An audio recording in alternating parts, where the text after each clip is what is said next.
ভাগবত গীতা ক্লাসে। তো আজকে আমরা তৃতীয় অধ্যায়ের শ্লোক সংখ্যা 31 থেকে আরম্ভ করব। একবার আমরা রিক্যাপ করে নিই। প্লিজ শুভদিনী গাইড একটু খুলুন।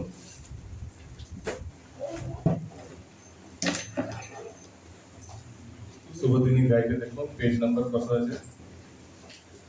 অল্প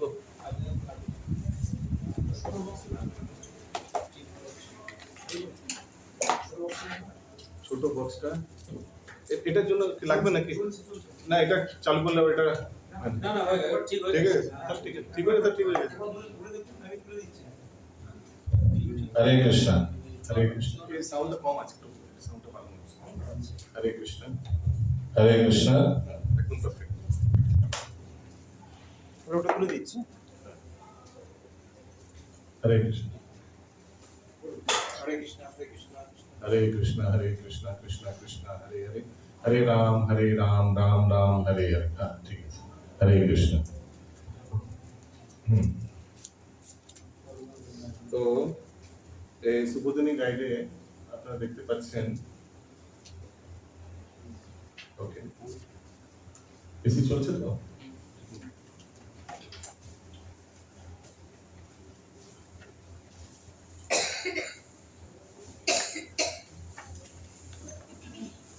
তৃতীয় অধ্যায় খুলুন শুভদিনী গাইডে, পেজ নম্বর কত?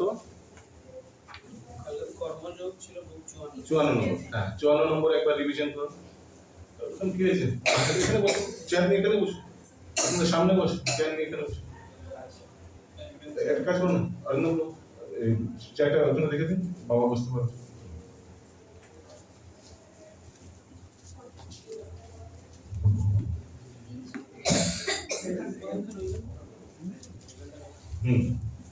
তো দেখুন, যেমন আমরা গতকাল আলোচনা করছিলাম, ভগবান 54 নম্বর পেজে দেখুন, ফ্রম কর্মকাণ্ড থেকে কর্মযোগ।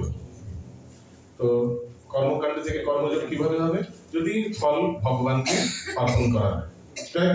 এরপর আমরা দেখলাম নিষ্কর্ম কর্মযোগ, কিভাবে ভগবান উদাহরণ দিচ্ছে যে আমি নিজেও এই কর্তব্যের অতিক্রম, মানে আমিও এই কর্তব্যের ঊর্ধ্বে, কিন্তু আমিও কিন্তু আমার স্বধর্ম পালন করি। জনক মহারাজও কিন্তু ওনার স্বধর্ম পালন করে। ঠিক, গতকাল আমরা এগুলো আলোচনা করলাম। আজকে দেখবো ভগবান বলছেন যে যার যারা স্বধর্ম সেটা পালন করা বেটার লোকের স্বধর্মের পালন করার চেয়ে। ব্রাহ্মণ যার স্বধর্ম সে ব্রাহ্মণ পালন করুন। এক্সেপশন আছে, সেগুলো আছে, সেগুলো exception, that is not important. এক্সেপশনকে কখনো আমরা চর্চা করি না, বুঝতে পারছেন? এক্সেপশন থাকে, প্রত্যেক জিনিসে এক্সেপশন থাকে। মনুষ্য শরীর ভক্তি হয়, কারেক্ট। পশু শরীরে ভক্তি হয়। কেউ যদি বলে প্রভু হনুমান তো ভক্তি করেছে, সেগুলো এক্সেপশনাল কেস। জেনারেল কেসে তো হয় না এরকম। জেনারেল কেসে পশু শরীরে হয় না ভক্তি, ভজন কীর্তন। তেমনি স্বধর্ম পালন করা বেটার, কিন্তু অনেক এক্সেপশন আছে যারা অন্য ধর্ম পালন করেছেন, নিজের স্বধর্ম ছেড়ে লোকের স্বধর্ম পালন করে তারা স্বীকৃতি লাভ করেছেন। এক্সেপশন আছে, সেগুলো আমরা চর্চা করব। তো দেখুন, আজকে আমরা শ্লোক সংখ্যা 31 থেকে আরম্ভ করব। তো আপনারা দেখতে পাচ্ছেন নিচে 30-32 দেখতে পাচ্ছেন। 30 থেকে 32 ভগবান কি বলবেন? যে working for Krishna and the result of following and not following. তো ভগবান শ্রীকৃষ্ণের জন্য যদি আপনারা কার্যকলাপ করেন আর ভগবানের আদেশকে পালন করলে কি হয়, ভগবানের আদেশকে না পালন করলে কি হয়, এটা হচ্ছে 30 থেকে 32। দেখুন মাতাজি, নাহলে হারিয়ে ফেলবেন। ভালো করে দেখুন, শুভদিনী খুলুন, কষ্ট করে খুলুন, কারণ কি আগামী 9 মাস কিন্তু এই শুভদিনী ঘাটাঘাটি করা হবে। যদি না খুলতে পারেন, হ্যাঁ, অলসতা করবেন না, খুলুন, কষ্ট করে খুলুন। এই শুভদিনী গাইড পিডিএফ এ খুলুন, নাহলে বইটা কিনলে আরো ভালো হয়। খুলুন, কষ্ট করে খুলুন তো। Very good. হ্যাঁ, তো দেখুন, নাহলে জেরক্স করে নিন না, কারো থেকে নিয়ে জেরক্স করে নিন। আমার জেরক্স করলে সস্তা পড়বে, কত পেজ? 300 মানে একই পড়বে, প্রায় একই পড়বে। আর বই হয়। তো ভগবান এই 30 থেকে 32 বলবেন যে স্বধর্ম পালন, মানে ভগবানের নিয়ম পালন করলে কি হয়, না পালন করলে কি হয়। তারপর 33 থেকে 35 ভগবান বলবেন one should do one's own duty according to one's nature for purification instead of imitating others, লোকের স্বধর্ম কপি করা, লোকের স্বধর্ম পালন করাচ্ছে, যার যার স্বভাব সেই স্বভাব অনুসারে নিজের স্বধর্মকে পালন করা উচিত। ঠিক আছে, এটা হচ্ছে ভগবান 33 থেকে 35 নম্বর শ্লোকে চর্চা করবেন। তারপর 37 থেকে 40, তো এরপর না আসলে একটা দেওয়া নেই, 36 নম্বর শ্লোকটার ব্যাপারে দেওয়া নেই। 36 নম্বর শ্লোকে অর্জুন প্রশ্ন করবে, আচ্ছা স্বধর্ম পালন করবো ঠিক আছে, কিন্তু আমার কামনা বাসনা এত তেজ, আমার স্বধর্ম নিজেকে পালন করতে দিচ্ছে না। হ্যাঁ, মানে আমি আমার স্বধর্ম, আমি ক্ষত্রিয়, আমি এদিক দিয়ে, হ্যাঁ এদিক দিয়ে, আচ্ছা এদিক দিয়ে, এদিকে চলে আসুন, সামনে সামনে থাকলে ঘুম পাবে না, দেখবেন নাহলে তুমি এত কষ্ট করে এত কষ্ট করে এসেছেন। বাইরে ছিলাম তো, সারা রাত জাগা ছিলাম, জেগে আবার মঙ্গল আরতি সব অ্যাটেন্ড করে আর এসছি, এখানে রেস্ট পাইনি। আচ্ছা আচ্ছা ঠিক আছে, ওই জন্য গতকাল ঘুমিয়েছি, আজকে ঠিক আছে। আরে তো কি বলছিলাম, তো এখন অর্জুন বলছেন যে দেখুন আমারও ঠিক আছে, আপনি যেটা বলছেন ঠিক বলছেন, আমার আসলে আমার স্বধর্ম পালন করা উচিত, আমি ক্ষত্রিয়, আমি যুদ্ধ করা উচিত, হরে কৃষ্ণ আসে, কিন্তু আমি জানি না মানে আমার আমার এত তীব্র ইচ্ছা, মানে কাম মানে কিন্তু বুঝতে পারছেন, কাম মানে তীব্র ইচ্ছা, যে আমায় কিন্তু সে ধাক্কা দিয়ে নিয়ে যাচ্ছে যে না তুমি যুদ্ধ করো না। তো এই কামনা বাসনা থেকে কিভাবে আমি মুক্ত হতে পারবো, বা কিভাবে আমি দমন করতে পারবো, মুক্ত হতে পারবো সেটাও কিন্তু দমন করতে পারবো কিভাবে, সেটার ব্যাপারে অর্জুন 36 নম্বরে প্রশ্ন করবে। তখন ভগবান 37 থেকে 40 দেখতে পাচ্ছেন কি বলবেন, যে এই ইনস্যাটিবল মানে যাকে তৃপ্তি করা যায় না, স্যাটিসফাই করা যায় না, ইনস্যাটিবল লাস্ট কামনাকে, এর চেয়ে কি হয়, ম্যাটেরিয়াল কজেস ম্যাটেরিয়াল এন্ট্যাঙ্গেলমেন্ট, এই অতৃপ্ত কামনা বাসনার জন্য লোকে জড়িয়ে যায়, কজেস ম্যাটেরিয়াল এন্ট্যাঙ্গেলমেন্ট। পেয়েছেন সবাই, দেখতে পাচ্ছেন তো, দেখুন একদম চোখ ভালো করে দেখুন আর কান দিয়ে শুনুন। আর এতে কি হয়, কভার্স নলেজ, জ্ঞান অপহরণ হয়ে যায়, অ্যান্ড ইনফ্লুয়েন্সেস ইন 3 ডিগ্রিজ। এই কামনা বাসনা মানুষকে কিভাবে তিন ভাবে প্রভাব করে, তো 3 ভাবে মানে 3 স্তরে, যেমন লো, মিডিয়াম, হাই, সেটা আমরা আলোচনা করবো যখন যাব। তো এইভাবে ভগবান বলছেন যে এই কামনা বাসনার ফলে কি হয়, কিন্তু এরপর প্রবলেমটার ব্যাপারে চর্চা করলে তো হবে না, সলিউশনটা বলতে হবে। তো এরপর 41 থেকে 43 নম্বর শ্লোকে ভগবান কিভাবে কামনা বাসনাকে আমরা দমন করতে পারি সেটার ব্যাপারে বলছেন। ওয়ান ক্যান কনকার লাস্ট মানে কামনা বাসনা বাই রেগুলেটিং দ্য সেন্সেস, ইন্দ্রগুলোকে রেগুলেট করা। ওই সময় আসবে low, medium, high, medium. Regulate মানে আপনারা সবাই বাড়িতে গ্যাসের স্টোভ আছে, দেখেছেন গ্যাসের স্টোভে সিম, মিডিয়াম, হাই, তেমনি আমাদের ইন্দ্রগুলোকে কিভাবে আমরা কন্ট্রোল করতে পারি, রেগুলেট করতে পারি, and making the mind steady. তো আমরা দেখবো পরবর্তীকালে কিভাবে ইন্দ্রিয়গুলো দমন হলে বা রেগুলেট করলে মন স্থির হবে, মন স্থির হলে বুদ্ধি স্থির হবে, বুদ্ধি স্থির হলে আত্মা স্থির হবে। এই হচ্ছে সিকোয়েন্স। ঠিক আছে, সেগুলো ভগবান বলবেন আজকে। আসলে এবার আমরা শ্লোকে প্রবেশ করি।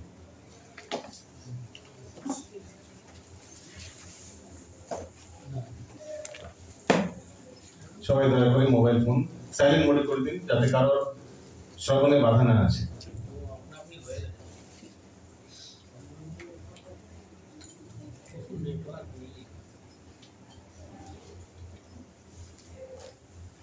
একত্রিশ নম্বর শ্লোক।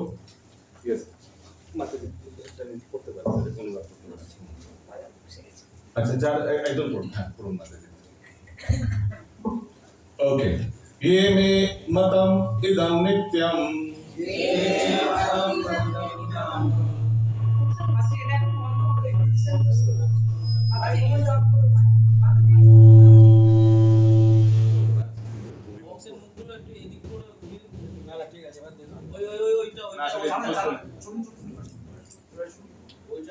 हरे कृष्ण हरे कृष्ण हरे बारी देन मोटा बारी हरे कृष्ण আমি তো हरे कृष्ण कृष्ण कृष्ण हरे हरे हरे राम কৃষ্ণ। আমারটা হচ্ছে না তো, हरे कृष्ण कृष्ण कृष्ण हरे हरे राम राम राम हरे हरे হরে কৃষ্ণ কৃষ্ণ। ঠিক আছে, আপনি ক্লোজ আছেন, মাইকটা ছেড়ে দিন। এমনি বলুন, ধরে নেবেন। একটা মাইক করুন। হরে কৃষ্ণ কৃষ্ণ কৃষ্ণ, হরে রাম রাম রাম এবার হরে। আপনি বলুন। ঠিক না? আর মাঝে মাঝে দরকার না, জেগে থাকতে সুবিধা হবে। হরে কৃষ্ণ। ঠিক আছে, হরে কৃষ্ণ। ঠিক আছে। ওকে। ये मे मतमिदं नित्यम् अनुतिष्ठन्ति मानवा अनुतिष्ठन्ति मानवा श्रद्धावन्तो अनसूयन्तो श्रद्धावन्तो अनुसूयन्तो उच्यन्ते ते अपि कर्मभिः। उच्यन्ते अपि कर्मभिः। আচ্ছা, এর আগে এই অনুবাদটা পড়ার আগে 30 নম্বর অনুবাদটা পড়ুন। অনুবাদ অনুবাদ এটা তো হচ্ছে না। হ্যাঁ, হচ্ছে। অনুবাদ। অতএব হে অর্জুন, আধ্যাত্ম চেতনা সম্পন্ন হয়ে তোমার সমস্ত কর্ম আমাকে সমর্পণ করো এবং মমতা শূন্য, নিষ্কাম ও শোক শূন্য হয়ে তুমি যুদ্ধ করো। এবার এটা পড়ুন।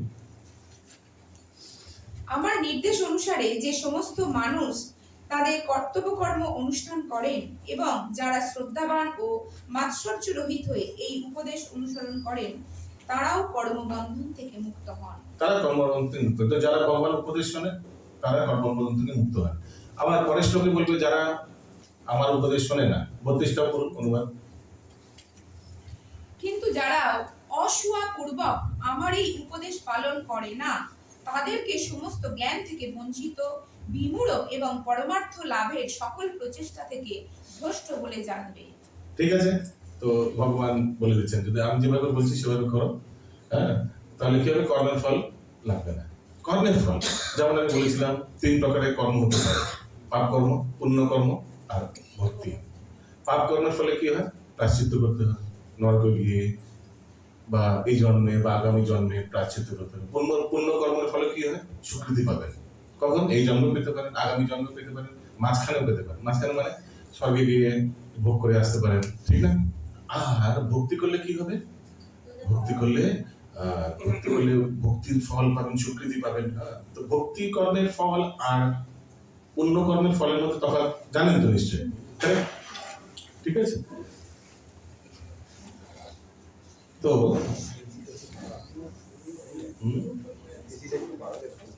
হ্যাঁ,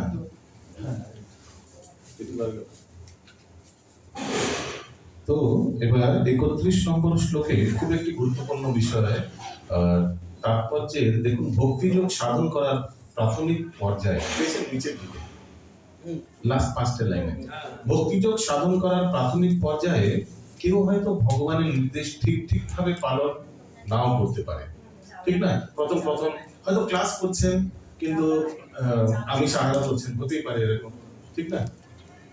কিন্তু যেহেতু সে এই পন্থার প্রতি বিরক্ত নয় এবং যদিও সে নৈরাশ্য ও ব্যর্থতা বিবেচনা না করে ঐকান্তিকতার সঙ্গে এই কার্যক্রমের অনুষ্ঠান করতে থাকে, মানে যদিও তাও ঠিক আছে। এটা আমার কেসে হয়েছিল। আমি বলছিলাম আপনাদের যে আমি যখন ভর্তি হয়েছিলাম মোহনগঞ্জ ক্লাসে, সব মারবাড়ি গুজরাটিরা ওখানে ক্লাস করে, বলছিলাম এটা।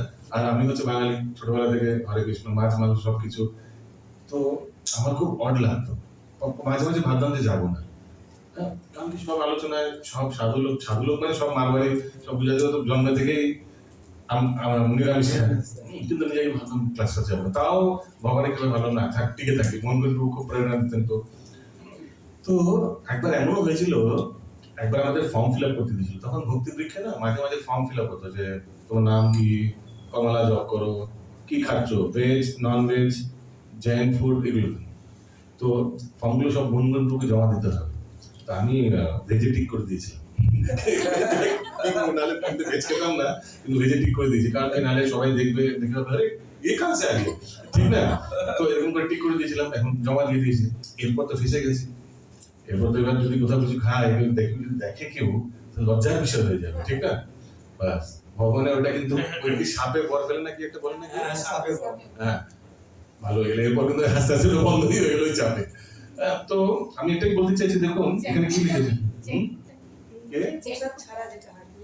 জয়েন্ট ফুড মানে ওরা আলু খায় না, মাটির তলায় যেগুলো হয় খায় না। আমাদের ক্লাসে অনেক জৈনও ছিল, জৈন ওরা পেঁয়াজ রসুনও খায়। নো অনিয়ন বেগুন খায় না তো না, খায় না। ওরা কিছু নিরামিষ আর জাস্ট কিছু আলু খায় না, মানে মাটির তলায় গাজরও হয়, খায় না অনেকে, অনেক কিছু খায় না। তো দেখুন এখানে লিখেছে ভক্তিযোগ সাধন করার প্রাথমিক পর্যায়ে কেউ হয়তো ভগবানের নির্দেশ ঠিক ভাবে পালন নাও করতে পারে, ঠিক না, কিন্তু তাও ধরে থাকতে হবে, লাগে রব।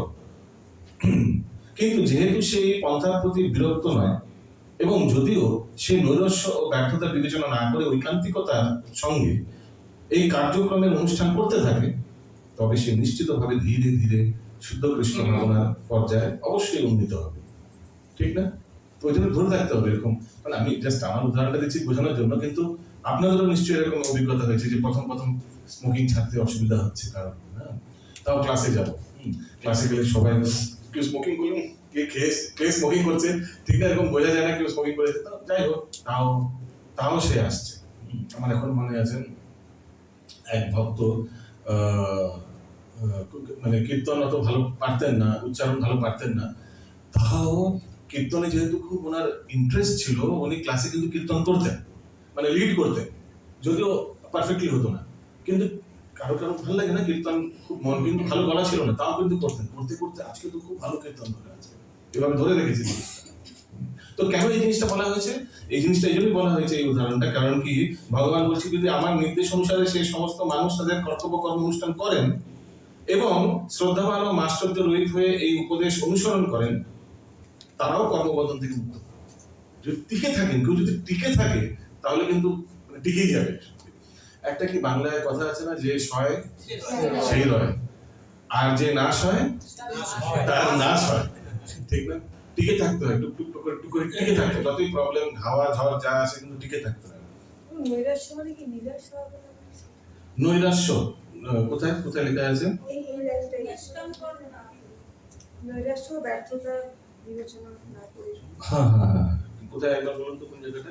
বিরক্ত না হয় এবং যদি সে নৈরাশ্য ও ব্যর্থতা বিবেচনা, নৈরাশ্য মানে আমার যা মনে হয় যে রস পাচ্ছে না, হয়তো কোনো মানে ইন্টারেস্ট কোনো কিছু নিরাশ, মানে কোনো ইন্টারেস্টিং লাগছে না, ভালো লাগছে না, মন খারাপ হচ্ছে, কিন্তু তাও টিকে আছে। এরকম হয় না অনেক? দেয়ার আর গুড ডেজ, দেয়ার আর ব্যাড ডেজ। কয়েকটা দিন খুব ভালো কাটে, কয়েকটা দিন খুব খারাপ যায়, কখন মন পুরো খারাপ থাকে, তাও সে নৈরাশ্য ব্যর্থতা না পরোয়া করে ক্লাসে এসেছে। অনেক সময় এরকম হয় না, খুব মন খারাপ করে আসে, যেতে ইচ্ছে হচ্ছে না, কিন্তু তাও একদম ফোন করে বলে কি আসছিস তো, ঠিক আছে চল।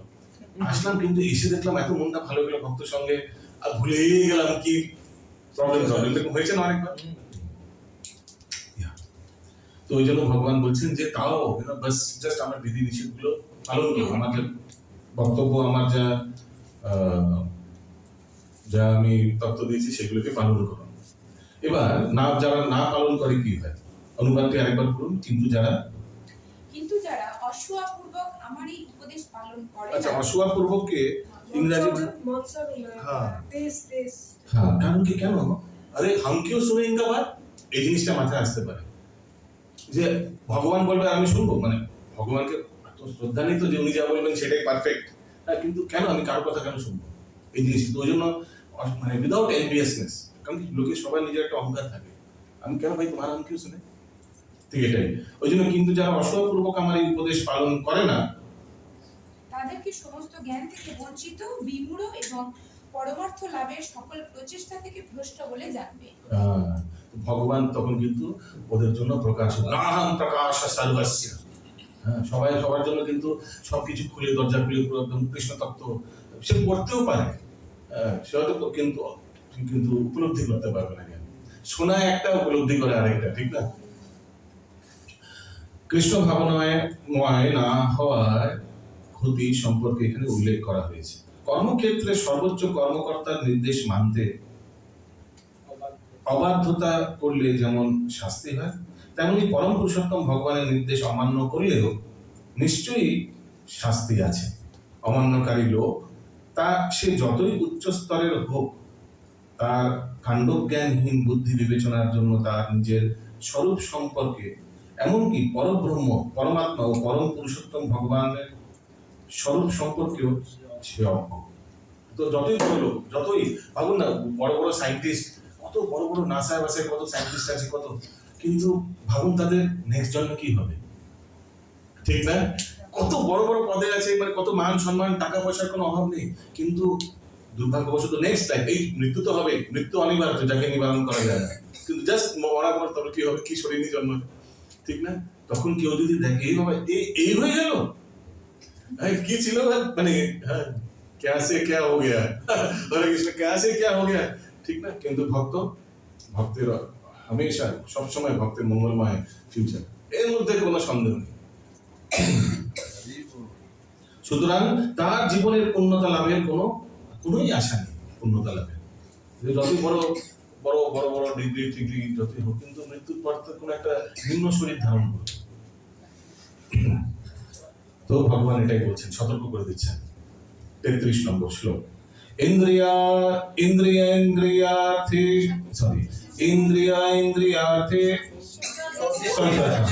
33 সদৃশম চেষ্টতে स्वस्य प्रकृतिर्ज्ञानवान् अपि प्रकृतिं यान्ति भूतानि निग्रह किं करिष्यति।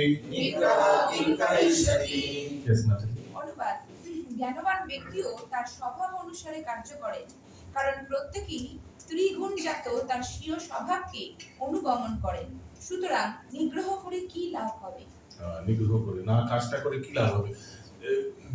জ্ঞানবান ব্যক্তিও তার স্বভাব অনুসারে কার্য করেন, তো কারণ প্রত্যেকেই ত্রিগুণজাত, তিনটে গুণের মধ্যে জেনে নিতে হবে যে আমি কোন জিনিসটা আমার সুটেবল, সেই অনুসারে কাজ করতে হবে। তারপর যে নিচে দেখুন, তাই ভগবত তত্ত্ব জ্ঞান লাভ না করে হঠাৎ ঘর বাড়ি ছেড়ে তথাকথিত যোগী অথবা কৃত্রিম পারমার্থবাদী সেজে বসলে কোনো লাভ হবে না। কেউ যদি গৃহস্থ আশ্রমে প্রবেশ করেছেন কিন্তু হঠাৎ বৈরাগ্য, কিন্তু এটার কোনো লাভ হবে না, এতে ক্ষতি হবে। যে যার স্বধর্ম সেই স্বধর্ম যেন পালন করে। এতে কি ক্ষতি হবে? এতে দেখুন, যেমন গতকাল আমরা চর্চা করছিলাম যে ইহাদ আচারিতে শ্রেষ্ঠ। অর্জুন যদি এইভাবে সবকিছু ত্যাগ করে জঙ্গলে গিয়ে, যেমন বলছিল সে জঙ্গলে গিয়ে ভিক্ষা করবে না, কোথায় এখন ভিক্ষা করতে রাজি আছে কিন্তু আমি যুদ্ধ করবো না, তাহলে ভাবুন ব্যভিচার হবে। কালকে এসেছিল না কথায় প্রসঙ্গ, তারপরে বাকি লোকেরাও ভ্রমিত হয়ে যাবে। হ্যাঁ, ওই জন্য তার থেকে বরং নিজ নিজ আশ্রমে অবস্থান করে কোন তত্ত্ববেত্তার নির্দেশে কৃষ্ণ ভাবনামৃত লাভ করার চেষ্টা করা উচিত। তো কেউ পরিপক্কতা না আসলে যারা সন্ন্যাস এসব অবলম্বন না করেন, কালকে আমরা একটা চর্চা করলাম যে সন্ন্যাস ওই স্তরে গিয়ে যদি আবার ফেরত আসে তাহলে কি হয়। এভাবে ভগবত তত্ত্ব জ্ঞান লাভ করার ফলে মানুষ মায়ামুক্ত হতে পারে। তো কত আমাদের উদাহরণ আছে, যারা, যেমন আমি কালকে বলছিলাম শিল ভক্তি বিনোদ ঠাকুর, তারা গৃহস্থ আশ্রমে থেকেও কি সুন্দর কৃষ্ণ ভক্তি অবলম্বন করেছেন, ঠিক না? ইনফ্যাক্ট একটা প্রবচনে শিল ভক্তি সিদ্ধান্ত সরস্বতী প্রভুপাদ বলছে, যদি আমি গৃহস্থ হতাম, আমি 100 সন্তান উৎপন্ন করতাম, 100 I would have had 100 children, কিন্তু সবাইকে ভক্ত বানাতাম। তো এই জন্য কখনো মানে মনে করা উচিত না যে গৃহস্থ আশ্রম নিকৃষ্ট বা এরকম কখনো মনে করা উচিত না। ইনফ্যাক্ট ম্যাক্সিমাম আমাদের বৈষ্ণব আচার্যরা কিন্তু গৃহস্থ ছিলেন, যদি ভালো করে দেখেন, ঠিক না? আর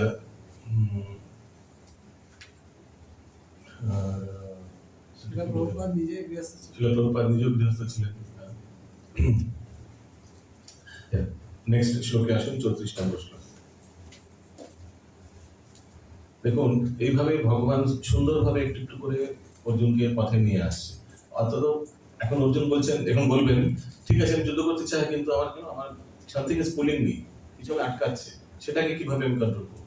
তো আস্তে আস্তে কনভিন্স করছি। ভগবদ্গীতা কতক্ষণে বলা হয়েছিল? আই থিঙ্ক 40 মিনিটে। তো 40 মিনিটে ভাবুন ভগবান কি সুন্দর অর্জুনকে কনভিন্স করিয়ে যুদ্ধ করা 40 মিনিটসে।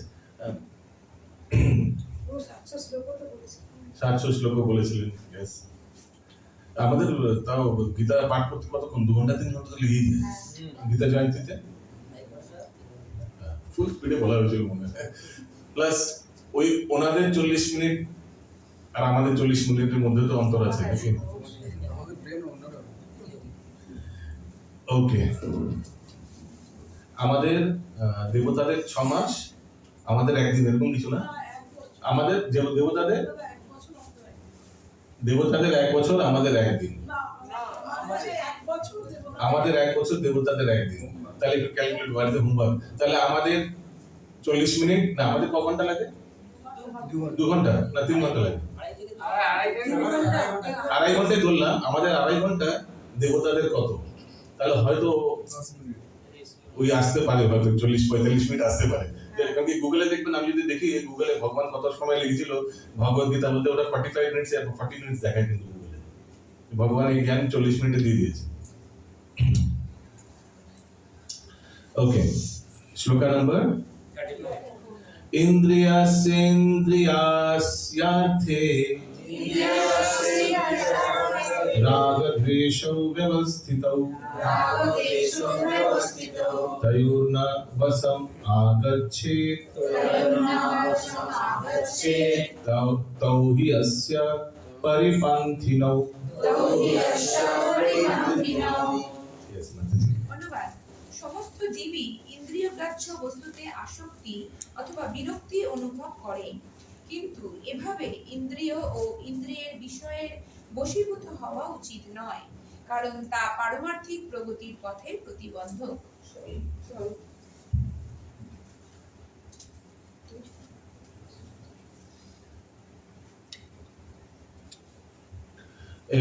এখানে একটু দেখুন, রাজপথেও এটা খুব ইম্পর্টেন্ট। প্রভুপাদ ইংলিশে বলেন accidents even happen on royal roads. রাজপথেও যেমন দুর্ঘটনা ঘটার সম্ভাবনা থাকে, তেমনি শাস্ত্রের বিধিনিষেধের দ্বারা নিয়ন্ত্রিত হওয়া সত্ত্বেও পথভ্রষ্ট হওয়ার সম্ভাবনা থাকে, ঠিক না? রাজপথেও দুর্ঘটনা হয় না? সবচেয়ে ভালো রাস্তা, ইনফ্যাক্ট সবচেয়ে ভালো রাস্তাতে বেশি দুর্ঘটনা হয়, ঠিক না? যমুনা এক্সপ্রেসওয়ে, রেড রোডে ম্যাক্সিমাম খারাপ রাস্তাতে বেশি দুর্ঘটনা হবে, কারণ লোকে আস্তে আস্তে জানে রাস্তাটা খারাপ, ঠিক না? আর তো ওই জন্য যেমন দেখুন, কেউ মানে অনেক উচ্চ স্তরে পৌঁছে গেছে রাজপথে, মানে এটা বলা, প্রভুপাদ বলতে দিয়েছেন যে মানে এই ইন্দ্রিয়র বশে এসে মহান মহান ব্যক্তিও পতন হয়েছে, দেবতাদের পতন হয়েছে। হ্যাঁ, ভরত মহারাজ ইন্দ্রিয়র বশে এসে, ঠিক আছে, বলতে পারেন একটা আসক্তি হয়ে গেছিল, বিশ্বামিত্র, ইন্দ্র, ব্রহ্মা সরস্বতী মোহিনী মূর্তি রূপের প্রতি আসক্ত হয়ে গেছিলেন। তো বড় বড় লোক এখানে, সবরীমণি। তো ওই জন্য বলছেন রাজপথে যেমন দুর্ঘটনা ঘটার সম্ভাবনা থাকে, তেমনি শাস্ত্রের বিধিনিষেধের দ্বারা নিয়ন্ত্রিত হওয়া সত্ত্বেও পথভ্রষ্ট হওয়ার সম্ভাবনা থাকে। তো শাস্ত্রের সব পালন করছে, তাও পথভ্রষ্ট হতে পারে ব্যক্তি। বহুকাল ধরে এই জড়া প্রকৃতির সংসর্গের ফলে আমাদের ইন্দ্রিয় সুখ ভোগ করার ইচ্ছা অত্যন্ত প্রবল। তো কোনো ব্যক্তি অনেক বছর ধরে টিকে আছেন ইসকনে বিধিনিষেধ ফল করছেন, কিন্তু তাও হঠাৎ করে কিন্তু পতন হতে পারে। পরম পূজ্য ভক্তি পুরুষোত্তম মহারাজ একবার প্রবচনে বলছিলেন, ইসকন লন্ডনের এটার ঘটনা, উনি ছিলেন বোধহয় ওই সময়, মঙ্গল আরতিতে সবাই বসে জপ করছিলেন। যেমন হয় মঙ্গল আরতির পর যেমন সবাই বসে জপ করেন মন্দিরের হলে, দেখুন মন্দিরের হলে মায়া প্রবেশ করার চান্স খুব কম, ঠিক না? তার উপর ব্রহ্ম মুহূর্তে মঙ্গল আরতির পর সব সাধুরা বসে আছেন, ওই সময় হঠাৎ এক ভক্ত উঠে দাঁড়িয়ে গেছেন, দাঁড়িয়ে হাতে দেখছেন, হাতে দেখে যে আমার একটা হাতের লোম সাদা হয়ে গেছে, মানে হয়তো সবারই বয়স হয়ে গেলে। তো সে হঠাৎ করে আমি 20 বছর, এগুলো চিৎকার করে উঠে বলেছে ফরেনার, যে when I have spent 20 years in this movement and this is what has happened, my hair has turned grey. How am I wasting my life? 20 বছর, 20 বছর কিন্তু কম হয় না। জপমালা ছড়ে ছড়ে চলে গেল, আর বেরিয়ে গেলে না জীবনে আসেন না। আরে হঠাৎ এরকম ঘটনা হয়েছে। Yes, it's called London. I heard the lecture.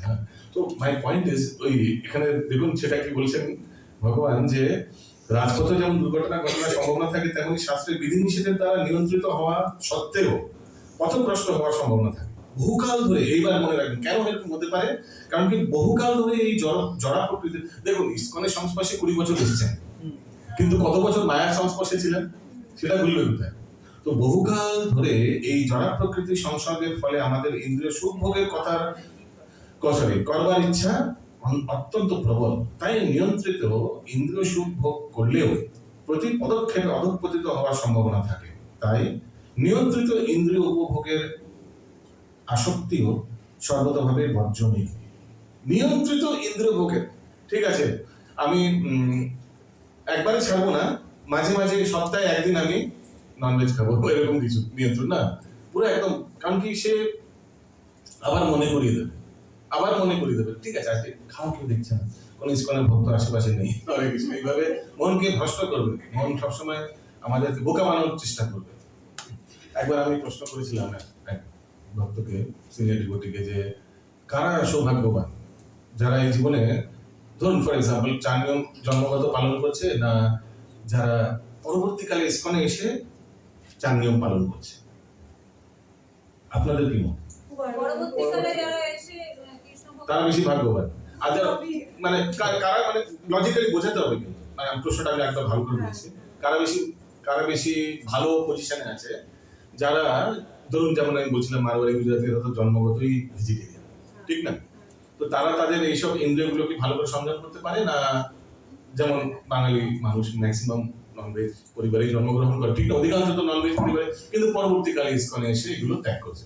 So কাদের এই ইন্দ্রিয় এই জিনিসে, এই বিষয়ে ভালো কন্ট্রোল হবে?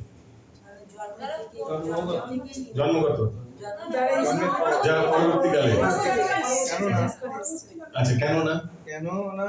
তারা ওই খারাপ জিনিসটা আগে উপভোগ করেছে, হ্যাঁ। এখন এইটাতে এসে বুঝতে পারছে কোনটা ভালো কোনটা খারাপ। হ্যাঁ, কিন্তু ঠিক আছে, হ্যাঁ বলুন। কারণ ইসকনে যখন আমরা না, প্রথমে কোন পক্ষে আপনি সেটা বলে দিন তো। ইসকনে পরে পরবর্তী যেটা বললেন, তারা বেশি বেটার প্লেস। ওকে, ভাই। কারণ কি যখন ইসকনে কেউ এই পজিশনে আসে, তখন তাকে তার জ্ঞানটা থাকে যে কেন, মানে সে জ্ঞান নেয় বা জ্ঞান আমাদেরকে শেখানো হয় যে কেন আমরা 4 নিয়ম পালন করবো, কেন আমরা এই মানে এটা করব, এবং আমরা সেই জ্ঞানের সাথে শপথ বাক্য করি বা এইসব করে নিজের ইন্দ্রিয় কন্ট্রোল করে অনেক মানে ঠিক আছে, জ্ঞান তো সেই তো পাচ্ছে। Same philosophy is also getting, যে মারওয়ারি যে ভেজিটেরিয়ান ফ্যামিলিতে জন্মগ্রহণ করেছে, সে তো প্রভুপাদের তাৎপর্য করছে।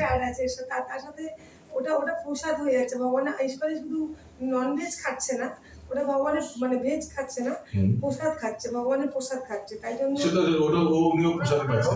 আমার প্রশ্ন হচ্ছে কার পতন হওয়ার চান্স কম? ওকে, আচ্ছা বলুন না, উইথ লজিক। হ্যাঁ, প্রথম জীবনে আমরা সব খেয়ে পুরো পরিপূর্ণ, ওগুলো আমাদের মানে খেয়ে পুরো পরিপূর্ণ হয়ে গেছে। আচ্ছা। এবার আমি যখন ওই মানে ওইটার অপকারিতাটা বুঝে, এবার উপকারিতাটা আমি বুঝতে পারছি ইসকনে এসে, যে ওই জিনিসগুলো খারাপ, তখন আমি পুরোপুরি ওটার প্রতি আর আসক্ত থাকবো। ওকে, কিন্তু কেউ এর বিপক্ষে আছে? আচ্ছা, কে এর বিপক্ষে আছে? সদ্গুরুর কৃপা পেয়ে দুজনেই সদ্গুরুর কৃপা, প্লিজ ওগুলো আনবেন না। আচ্ছা, যে জিনিসটা দুজনের জন্য, তো কেন সেই সদ্গুরুর কৃপা পাইনি, সে তো ভক্তি মার্গে এসছে।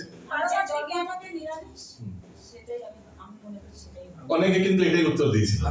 কি লজিক সেটা বলছি, কি লজিক সেটাই বলছি, কি যে সেই জিনিসটা আপনাকে, সেই এক্সপিরিয়েন্সটা আপনাকে কিন্তু আবার ফিরিয়ে আনতে পারে মায়াদেবী। ইয়াদ হ্যায় वो दिन ছাদে বসে দুজনে বন্ধু বান্ধবদের সঙ্গে স্পোকিং করছে, ইয়াদ হ্যায়। তো আপনি যখন ছাদে দেখছেন, ছাদে বসে আছেন, হাওয়াটা পাচ্ছেন, হঠাৎ করে মনে পড়লো সেই দিন, কই লটা দে মেরে ঘরে গেছে।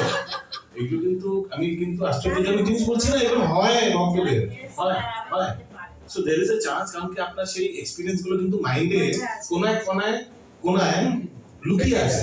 হ্যাঁ, এখন প্রভুপাদের তাৎপর্য সেগুলোকে ঢেকে দিয়েছে, কিন্তু সেগুলো আছে, কিন্তু জন্মগত এর এটা সেটা হবে না। চান্স কম।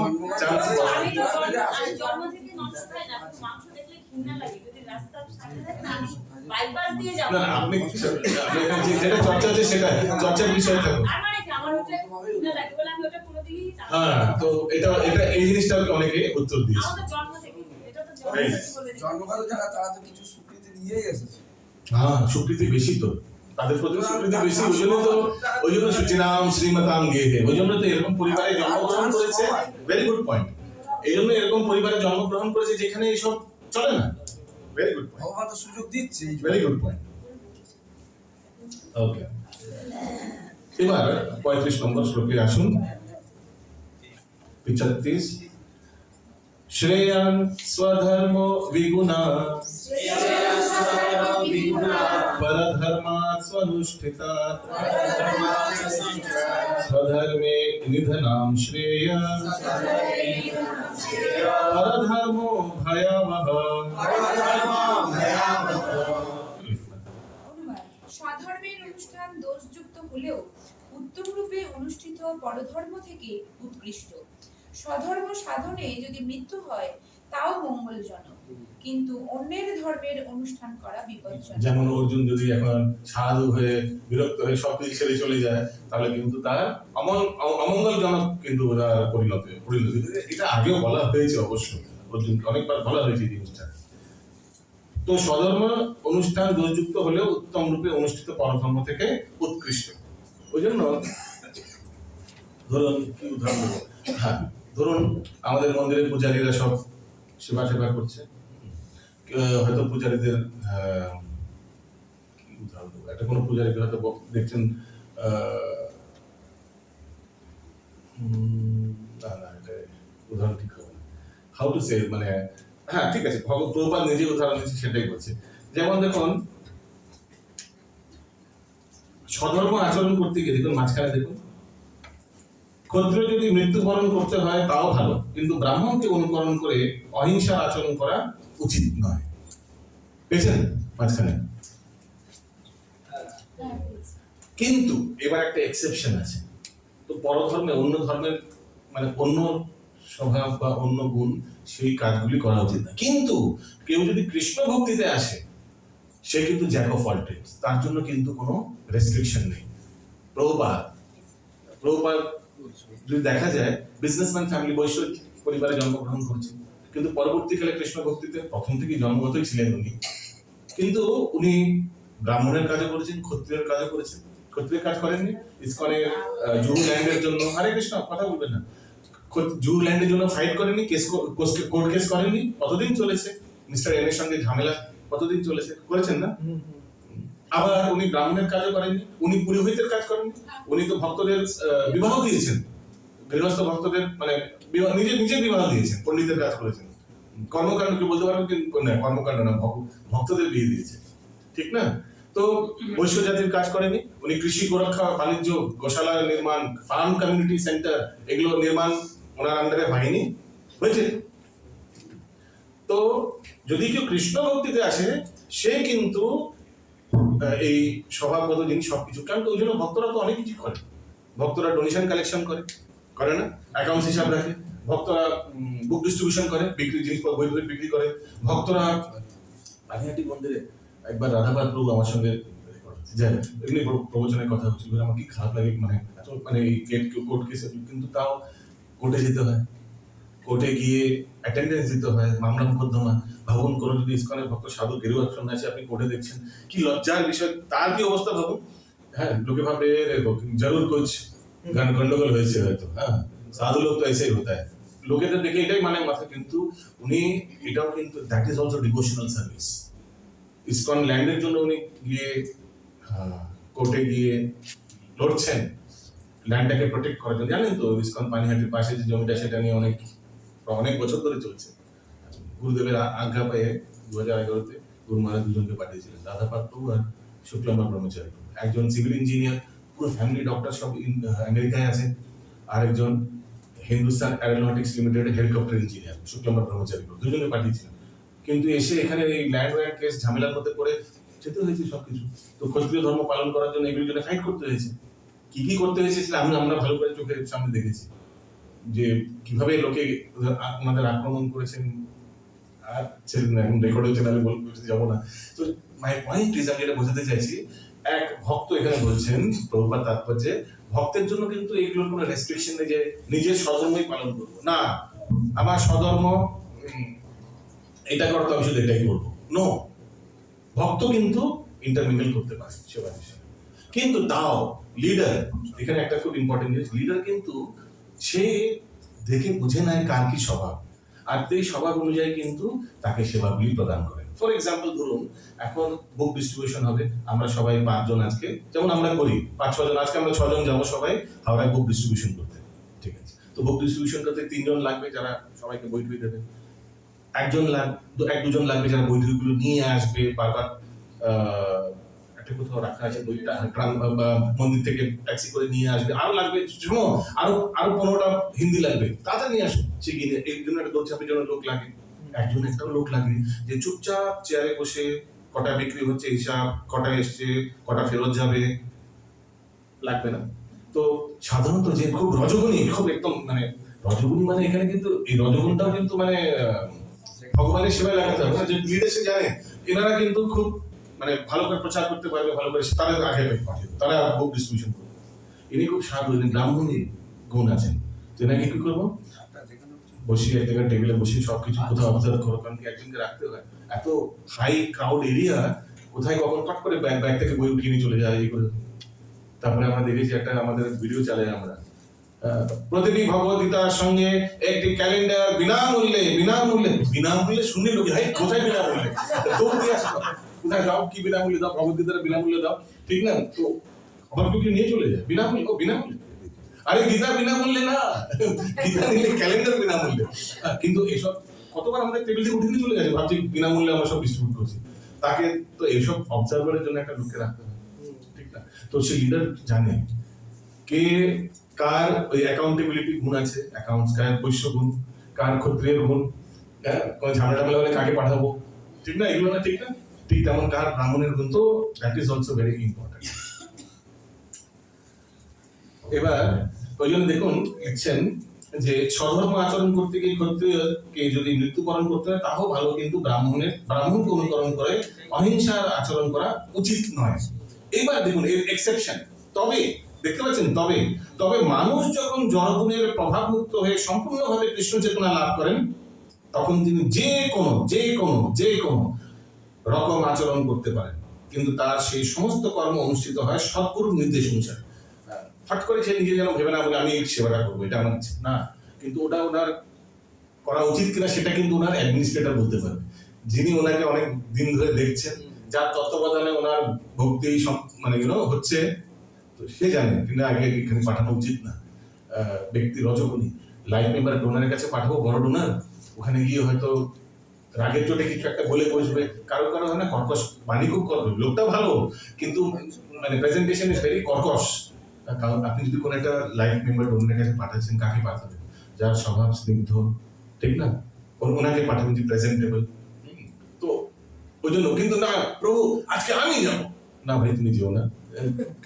তো ভেবে চিনতে কৃষ্ণ ভাবনার সেই পূর্ণ স্তরে ব্রাহ্মণ ক্ষত্রিয়ের মতো আচরণ করতে পারে, ক্ষত্রিয় ব্রাহ্মণের মতো আচরণ করতে পারে। অপ্রাকৃত স্তরে জড়জগতের গুণ অনুসারে স্তর বিভাগ নেই। তো এরকম এইসব অপ্রাকৃত জগতে কিন্তু এসব নেই, ব্রাহ্মণ ক্ষত্রিয় বৈষ্ণব এরকম কিছু বিভাগ কিন্তু নেই। এগুলো কিন্তু গুণকর্ম সব বিভাগ কোথায় আছে? এই জড় জগতে। এনিওয়ান ক্যান ডু এনি সেবা। কেন বলরামজি ভগবানের পাদ সম্মান করে না? এনিওয়ান ক্যান ডু এনি সেবা। যেমন ক্ষত্রিয় হওয়া সত্ত্বেও বিশ্বামিত্র ব্রাহ্মণের মতো আচরণ করেছিলেন, আবার ব্রাহ্মণ হওয়া সত্ত্বেও পরশুরাম ক্ষত্রিয়ের মতো আচরণ করেছিলেন। তারা অপ্রাকৃত স্তরে অধিষ্ঠিত ছিলেন, তাই তারা এইভাবে আচরণ করতে পারতেন। আমি ওই জন্য উদাহরণ দিয়েছিলাম, প্রভুপাদ উনি সব রকম আচরণ করেছিলেন, ক্ষত্রিয় বৈশ্য ব্রাহ্মণ সব রকম আচরণ করেছিলেন।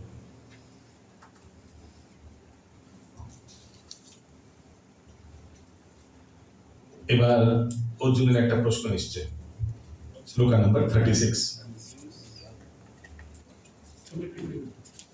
अर्जुन उवाच अथ केन प्रयुक्तोऽयं पापं चरति पुरुष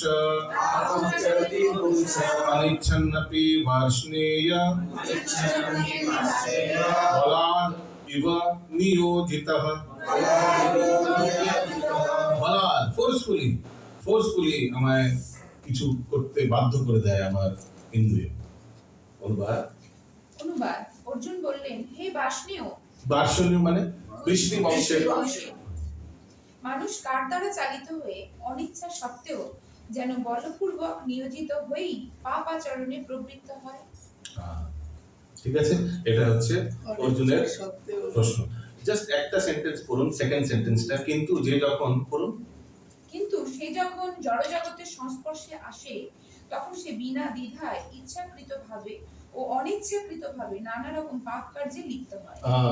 অনেক সময় এরকম আপনাদের অনুভূতি আছে যে আমরা এমন দুর্ব্যবহার করে ফেলি, পরবর্তীকালে খুব মন খারাপ হয়ে যায় যে মানে এটা কোনো বলার দরকার ছিল না, এত কিছু বলে ফেললাম। হয়েছে এরকম? হ্যাঁ, এত কিছু বলে ফেললাম, মানে অপ্রয়োজনীয় কথা বলে ফেললাম।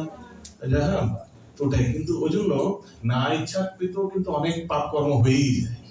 ভালো জিনিস, এই কলিযুগে ভালো জিনিস শেখার জন্য অনেক অনেক পরিশ্রম করতে হয়, আর খারাপ জিনিস শেখাটা অনায়াসে এমনিতেই হয়ে যায়, ঠিক না? তো ওটাই অর্জুনেরও প্রশ্ন। এবার ভগবান উত্তর দিচ্ছেন। শ্রী ভগবান উবাচ কামেশ ক্রোধেশ রজোগুণ সমুদ্ভবঃ মহাসান মহাপাপ্মা বিদ্ধেনম ইব ইহ বৈরিণাম। অনুবাদ। পরমেশ্বর ভগবান বললেন, হে অর্জুন, রজোগুণ থেকে সমুদ্ভূত কামই মানুষকে এই পাপে প্রবৃত্ত করে এবং এই কামই ক্রোধে পরিণত হয়। কাম সর্বগ্রাসী ও পাপাত্মক। কামকে জীবনের প্রধান শত্রু বলে জানবে। তো দেখুন, এই জিনিসটা কিন্তু আমরা আগে অলরেডি আলোচনা করে ফেলেছি। 2.62 ভগবত গীতায় ওখানে আমরা জানি দায়তে বিষয়া পুংসা সঙ্গস্তে সুপজায়তে সঙ্গাৎ সঙ্গায়তে কামা কামা ক্রোধ বিজায়তে ক্রোধ ভবতি সম্মোহ সম্মোহ স্মৃতি বিভ্রম স্মৃতি ভ্রংশাৎ বুদ্ধিনাশ বুদ্ধিনাশাৎ প্রণশ্যতি দায়তে বিষয়া পুংসা সঙ্গস্তে সুপজায়তে। তো ইন্দ্রিয় বিষয়ের সঙ্গে আসার পর কি হয়? কাম উৎপন্ন হয়। কাম মানে তীব্র ইচ্ছা, এটা চাই, এই মোবাইলটা চাই, এরকম অ্যাপেল মোবাইল চাই। আপনার 5,000-10,000 টাকা দিয়ে মোবাইলে হয়ে যাবে, কিন্তু লাখখানিক টাকার মোবাইল কেনার কি দরকার? ফোনই তো করবেন না, এটাই চাই। ভাই, তুমি এখন স্টুডেন্ট, অ্যাপেল মোবাইল কেন চাই?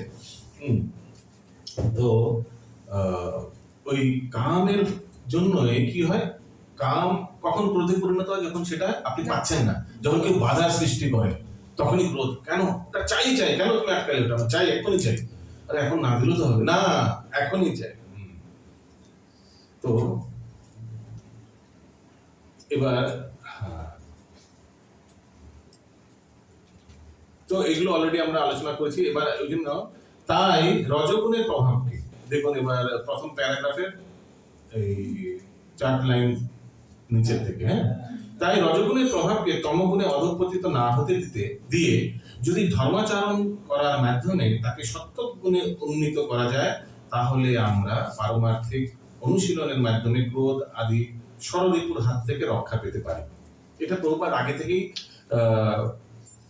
মানে সলিউশন দিয়ে দিচ্ছে, কিন্তু প্রভুপাদ সবসময় এরকমই করেন, আগে থেকে সবকিছু বলে দেন, কিন্তু পরের শ্লোকে এগুলো ভগবান বলবেন কিভাবে আমরা এই কামনা বাসনাকে থেকে যে ক্রোধে পরিণত হয়, কিভাবে আমরা ইন্দ্রিয়গুলোকে সংযম করে তার থেকে রেহাই পেতে পারি। সবসময় এটা খেয়াল করে যে প্রভুপাদ আগে থেকেই সবকিছু উত্তর দিয়ে দেন, মানে হ্যাঁ, পরবর্তীকালে ভগবান সেগুলো একটা একটা করে এখন বলবেন। তো 38 নম্বর শ্লোকে আসুন। আচ্ছা, এই 37 নম্বর শ্লোকে লাস্ট প্যারাগ্রাফে খুব ইম্পর্টেন্ট।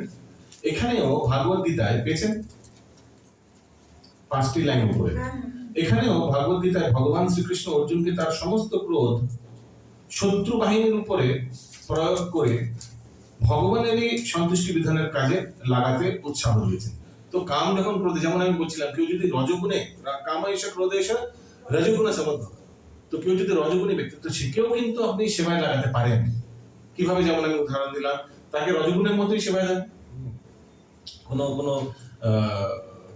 দেখবেন, আমরা বৃন্দাবনে দেখেছি, বৃন্দাবন মন্দিরে ওই বুক স্টল ছিল, বুক স্টলের যে ইনচার্জ ছিলেন, নাম মনে করছে না, তো ওখানে বাচ্চারা যে আছে, আমরা এখন বৃন্দা গার্ডেন্স আছে বাচ্চাদের, তো ওরা রবিবার ক্লাসের পর বুক ডিস্ট্রিবিউশন করায়। মন্দির তো প্রাঙ্গণ খুব বড়, বৃন্দাবনে কৃষ্ণ বলরাম মন্দিরে অনেক প্রচন্ড ভিড় হয়, দিল্লির লোক প্রচুর আসে। দিল্লির লোক রবিবার মানে এই ইংরেজো কা মন্দির। তো বাচ্চাগুলোকে যারা খুব খুব এনার্জেটিক বাচ্চা, তাদেরকে বৈঠক দিয়ে দেওয়া হয়, আর তারা গিয়ে কিন্তু ঠিকভাবে প্রভুজি একটু লে লিজে না প্লিজ, ওদের মানে কনভিন্সিং পাওয়ার আলাদা।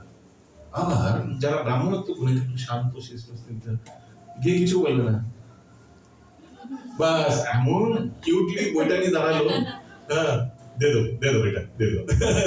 তো সবাই everybody can be put in service of the Lord, এটা আমি বলতে চেয়েছি। যে কোনো গুণে সেই গুণগুলি কিন্তু ভগবানের সেবায় লাগানো যেতে পারে। তো যেমন এখানে ছিল প্রভুপাদ উদাহরণ ছিল হনুমান খুব ক্রুদ্ধ হয়ে গেছিল, কিন্তু হনুমান তার ক্রোধকে ভগবানের সেবায় লাগিয়েছেন, পুরো লঙ্কা জ্বালিয়ে চলে এসেছেন। অলরেডি একটা ট্রেলার দিয়ে এসেছেন রাবণ কি হবে এবার, হোয়াট ইজ কামিং, ঠিক না? হরে কৃষ্ণ। ইয়েস, এই একটা সেকেন্ড প্যারাটা দেখুন, সেকেন্ড প্যারা, এই 37 নম্বরে 37 নম্বর সেকেন্ড প্যারা। ফার্স্ট প্যারা সেকেন্ড প্যারা, হ্যাঁ বলুন। ভগবান তার নিত্য বর্ধমান চিদানন্দের বিলাসের জন্য নিজেকে অসংখ্য মূর্তিতে বিস্তার করেন। এখানে বর্ধমান, হ্যাঁ বর্ধমান লিখছে। আচ্ছা বর্তমান না বর্ধমান, ঠিক আছে, ইংলিশটা দেখে নি তাহলে বোঝা যাবে। বর্ধমান 37 নম্বর শ্লোকে ইংলিশে লিখেছেন শিল Prabhupada, the SPOG expanded himself into many for his ever increasing, Bardhaman ঠিকই আছে, বর্ধমানের যে বৃদ্ধি পাওয়া, ever increasing spiritual bliss, হ্যাঁ তো বর্ধন মানে বর্ধিত হওয়া। বর্ধিত। ভগবান তার নিত্য বর্ধমান চিদানন্দের বিলাসের জন্য, কারণ কি ভগবান নিত্য বর্ধমান চিদানন্দ, ভগবান আনন্দ চিদানন্দ, এটা স্পিরিচুয়াল ব্লিস বৃদ্ধি হতে থাকে না। ওই জন্যই তো নারদ মুনিকে ভগবান আশীর্বাদ দিয়েছিলেন, নারদ মুনি আশীর্বাদ চেয়েছিলেন, হে প্রভু, জানি না কোথায় কোন প্রসঙ্গে এটা নারদ মুনি চেয়েছিলেন যে এই আশীর্বাদ দেন যে আপনার সহ্য করুন, আপনার ভক্তি করে যেন কেউ কখনো তৃপ্তি না পায়, যত করবে তত মনাবে আরো, এ দিল মাঙ্গি মোহ, ওই জন্য বর্ধমান বর্ধিত হতে থাকে, যেন কখনো কেউ সন্তুষ্ট থাকবে না। যে বড় বড় মহান মহান ভক্ত তারাও মনে হবে যে কিছুই করলাম না, ভক্তি জীবনে কিছুই করলাম না, আমার জীবন সদা পাপে রত। তো কেউ বলতে পারেন আসলে ভক্তিপুর ঠাকুরকে মিথ্যে কথা বলছেন না, উনি কিন্তু এটাই মনে করেন যেটা উনি লিখেছেন, এটাই কিন্তু মনে করেন। এমন না যে হি ইজ রাইটিং, যেমন প্রত্যেক ভজন কীর্তনের লাস্টে আমরা দেখি না যে নরোত্তম দাস ঠাকুর বলছেন, নরোত্তম দাসে কয় না রাখিও রাঙা পায়, তোমার বিনা কে আছে আমার। ভগবান কি নরোত্তম দাস ঠাকুরকে তার চরণ থেকে না ঠেলিও, ভগবান কি ধাক্কা দিয়ে ঠেলে দেবে? সত্যি কথা বলুন না, কিন্তু তিনি মনে করেন যে আমার মতো পাপী এরকমই। কেউ ভাববেন না যে এটা এক্সাজারেশন বলতে বাড়ি চালিয়ে বলছে, ও একটু বেশি বাড়ি চালিয়ে বলছেন না, আপনারা এইভাবেই মনে করেন, they consider themselves so much অধঃপতিত। ওকে, ঠিক। এবার হ্যাঁ, এবার ভেরি ইম্পর্টেন্ট 38 নম্বর শ্লোক পড়বো না?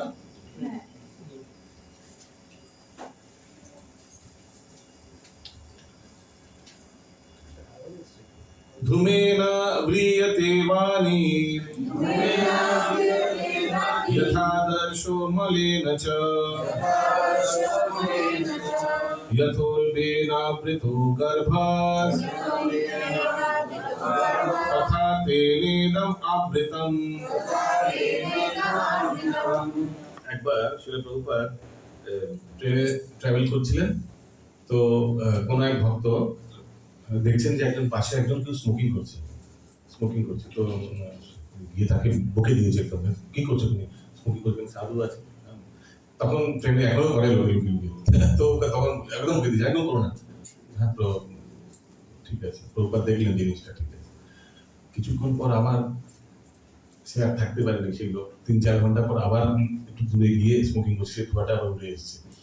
তো শিল প্রভুপাদের শিষ্য আবার গিয়ে বলতে গেছে, তো শিল প্রভুপাদ বলছেন no, we should learn to tolerate, সাধুদের টলারেট করা শেখা উচিত, we should learn to tolerate.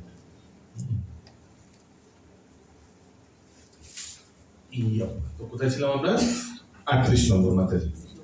অনুবাদ, অগ্নি যেমন ধূম দ্বারা আবৃত থাকে, 1 নম্বর। দর্পণ যেমন ময়লার দ্বারা আবৃত থাকে, 2 নম্বর। অথবা গর্ভ যেমন জরায়ুর দ্বারা আবৃত থাকে, 3। তেমনি জীবাত্মা বিভিন্ন মাত্রায় এই কামের দ্বারা আবৃত থাকে। বিভিন্ন মাত্রা। তো প্রথমটা ছিল লো, তারপরে হাই, তারপরে হাইয়েস্ট। লো কোনটা? অগ্নি যেমন ধোঁয়া আগুনের উপর একটু ধোঁয়া টোয়া থাকে, সেটা ইনহেল করলে উড়ে যাবে, ঠিক আছে। আর যদি সেটা একটু ন্যাকড়া নিয়ে একটু ভালো করে বুঝতে হবে 2-3 বার হয়তো। আবার যেমন embryo is covered by the বুম, এই শরীরের মধ্যে গর্ভধারণ যখন করেন, এমব্রায়ো মানে বাচ্চা ছোট ফিটাস, ভেতর থাকে, কাভার থাকে, সেটা তো পুরো একদম অপারেশন করে বের করতে হবে, ঠিক না, তাহলে বেরোবে। সেই ডিগ্রিতে মানে সেই গুড বেটার বেস্ট বা লো মিডিয়াম হাই, ঠিক তেমনি মানুষ the living entity similarly covered by different degree of lust. তার মানে অল্প লাস্ট, বেশি লাস্ট, প্রচন্ড লাস্ট। তো সেটার ব্যাপারে ভালো করে জানার জন্য আমি আগে থেকে আপনাদের বলবো একবার এই শুভদিনী গাইডের খুলো পেজ নাম্বার 65, 65 নম্বর পেজে যান। অসাধারণ ভাবে গোরাম দাসেন প্রভু এটাকে বিশ্লেষণ করেছেন, খুব সহজ হবে, একটু দয়া করে মাতাজিরা খুলুন ওই মোবাইল নেই, বুঝলে খুব ভালো হতো, এটা খুব সুবিধা হতো। 65 পেয়েছেন আপনি? দেখুন 65 নম্বর পেজ, হ্যাঁ নিচের টেবিলটা দেখুন, 3 degrees of covering of lust পেয়েছেন। 38 নম্বর মানে 38 নম্বর শ্লোকের বিশ্লেষণে বলেছেন 3 degrees of covering of lust। প্রথমটা কি? হ্যাঁ 65 নম্বর পেজ শুভদিনী গাইডে। আচ্ছা পিডিএফ একটু আলাদা আছে নাকি? না সেমই আছে। পিডিএফ এ 76 নম্বর পেজ, হ্যাঁ এই জন্য প্রবলেম হচ্ছে 76। আমার কাছে নাই। আচ্ছা ঠিক আছে, আমি বলছি মানে তৃতীয় অধ্যায়ে আপনারা 38 নম্বর শ্লোকে যান, ওইভাবে যান তাহলে, ঠিক আছে। হ্যাঁ ওটা খুব ভালো আছে। তৃতীয় অধ্যায়ে 38 নম্বর শ্লোকে যান। বইটা চেষ্টা করবেন, না অনলাইনেও পাওয়া যাচ্ছে, গুগলেও পাওয়া যাচ্ছে, অ্যামাজনে পাওয়া যাচ্ছে, এটা বইটা নেওয়ার চেষ্টা করবেন, শুভদিনী গাইড, ঠিক আছে। পিডিএফ এর 90 ঠিক আছে, 90 ঠিক আছে, পিডিএফ 90। এবার দেখুন 38 নম্বরে বলছেন 3 degrees of covering of lust। তো এই কামেরও 3 স্তর, মানে বেশি কম, হাই লো। লো কোনটা? Fire is covered by smoke, পেয়েছেন একটা। 2 number mirror is covered by dust, পেয়েছেন। 3 number embryo is covered by বুম, ইন্টেন্স। তো দেখুন মানে এই কাম বাসনা মানুষদের মধ্যে কম বাকিদের তুলনায়, ওই জন্য মনুষ্য শরীর পেয়েছে। যেই জীব কাম বাসনা কম তাদের মনুষ্য শরীর পেয়েছে, ওই জন্য দেখুন ওনাদের কিভাবে তুলনা করা হয়েছে, fire is covered by smoke, slight in human being, slight, এই কাভারিংটা আবরণটা খুব কম। আসলে মোটামোটা আবরণ পার হয়েই তো লোকে মনুষ্য শরীর পেয়েছে, ঠিক না। একটু বেশি কার? অ্যানিমালসদের, মিডিয়াম, দেখতে পাচ্ছেন ব্র্যাকেটে লেখা আছে। আরো বেশি কার? যারা বেশি কামনা বাসনা তাদের বৃক্ষ শরীর পায়, যেমন নগ্ন অবস্থায় নলকূপের মণিদ্বীপ ছিল, একদম বৃক্ষ। ধরো তোমরা এরকম থাকতে চাও, থাকবে এরকম, কামনা বাসনা প্রচন্ড ছিল। নারদ মুনিকে দেখা সত্ত্বেও অন্তত একটু লজ্জাশরম বুঝত করো না, ওইভাবে নগ্ন অবস্থা ছিল। তখন নারদ মুনি তাদের বৃক্ষরূপে অভিশপ্ত করে, ঠিক আছে। তথা তেনন্দম আবৃতম, দ্য কন্ডিশন জীবস in this material in this world. এই 3 ভাবে এই জড়জগতের জীব আবৃত থাকে। জীব মানে 84 লক্ষ জন, সবার কথা বলা হচ্ছে। এবার টেবিলটা দেখো, একই জিনিস বলা হয়েছে, নিজেরাই দেখুন বুঝে যাবেন, এটার মধ্যে বলার কিছু নেই, একই জিনিস। লাস্টের কলামটা দেখুন, চান্সেস অফ ওভারকামিং, ঠিক আছে, কামের মধ্যে পড়ে আছে, কিন্তু কার চান্স বেশি ফটাফট বেরিয়ে আসবে? মনুষ্যদের। হ্যাঁ, কারণ কি মনুষ্য শরীরে ভগবানের সেবায় ইন্দ্রিয় গুলো কি সমর্পণ করে সাথে সাথে সে বেরিয়ে আসবে, ঠিক না। পশুরা করতে পারে না, বৃক্ষরা তো প্রশ্নই ওঠে না। ক্লিয়ার? সবাই বলুন গোরাম দাসেন প্রভু কি। এবার শ্লোকে আবার একবার প্রবেশ করুন, আরেকবার অনুবাদটি করুন। অগ্নি যেমন ধূম দ্বারা আবৃত থাকে, দর্পণ যেমন ময়লার দ্বারা আবৃত থাকে, অথবা গর্ভ যেমন জরায়ুর দ্বারা আবৃত থাকে, তেমনি জীবাত্মা বিভিন্ন মাত্রায় এই কামের দ্বারা আবৃত থাকে। জীবাত্মার কথা বলেছে, মানুষের, ঠিক আছে, ক্লিয়ার না? কার কোনো প্রশ্ন আছে এই বিষয়ে? এবার তাৎপর্যের একটা দেখুন, একটি গাছেরাও জীব পেয়েছেন, তারপর যে দেখুন 1 2 3 হ্যাঁ, 10 নম্বর পেয়েছি। নিচে থেকে গাছেরাও জীব কিন্তু প্রবল কামের বশীভূত হয়ে পড়ার ফলে তারা এমন অবস্থায় পতিত হয়েছে যে তাদের চেতনা প্রায় সম্পূর্ণভাবে লুপ্ত হয়ে গেছে, ঠিক না?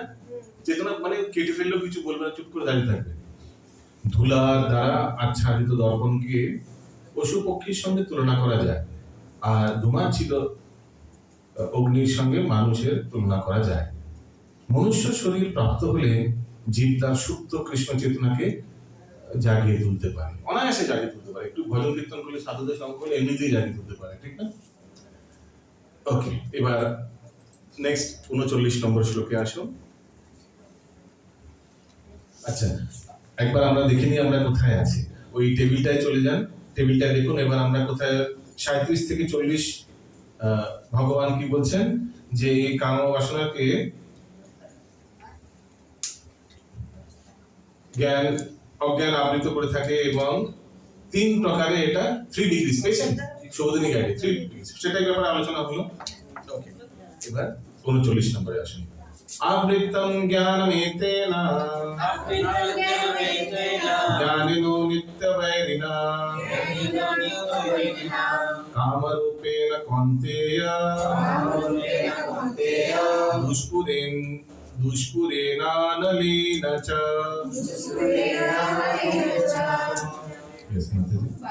কামরূপী চির শত্রুর দ্বারা জীবের শুদ্ধ চেতনা আবৃত হয়। এই কাম দুর্বারিত অগ্নির মতো চির অতৃপ্ত। চির অতৃপ্ত। তো রেকর্ডিং হচ্ছে। তো একটা বোগাস ফিলোসফার আছে পুনেতে, জানেন কার কথা বলছি, নাম শুনলে বুঝে যাবে না, তো ও দিয়ে। তো তারা বলেন যে হ্যাঁ, কামকে কন্ট্রোল করার জন্য আরো তীব্রভাবে সেই কামনা বাসনাকে করতে থাকো, তাহলে দেখবে কন্ট্রোল হয়ে যাবে। মানে যদি তুমি স্মোকিং করো, তোমার যদি নেশা থাকে, এমন স্মোকিং করো যে ঠিক তো আর করবো না। হ্যাঁ, এইভাবে তাদের ফিলসফি। তাদের বড় আশ্রম আছে পুনেতে, হ্যাঁ এরকম। তো প্রভুপাদের প্রসঙ্গে উদাহরণ দেন যে ঘি ঢাললে আগুন উজ্জ্বলিত হয়, ঠিক নাকি? হ্যাঁ কিনা? কিন্তু সেই আগুনকে কন্ট্রোল করার জন্য কি আপনি যদি 10 কিলো ঘি ঢালেন তাহলে কি আগুন বুঝে যাবে? আরো আরো আরো আরো, ঠিক না? ঠিক তেমনি এই কামনা বাসনাকে যদি কন্ট্রোল করতে হয় তাহলে কখনো আরো ইন্দ্র তৃপ্তি করলে কামনা বাসনা কন্ট্রোলটা মূর্খতা, ঠিক না? এটাই এখানে বলা হয়েছে। কামনা বাসনাকে কখনো তৃপ্তি করতে পারবেন না ইন্দ্রিয় ভোগ দ্বারা। তো কি করতে হবে? সেই ইন্দ্রিয়গুলোকে ভগবানের সেবায় লাগতে হবে। ওকে, জানেন কার কথা বলছি?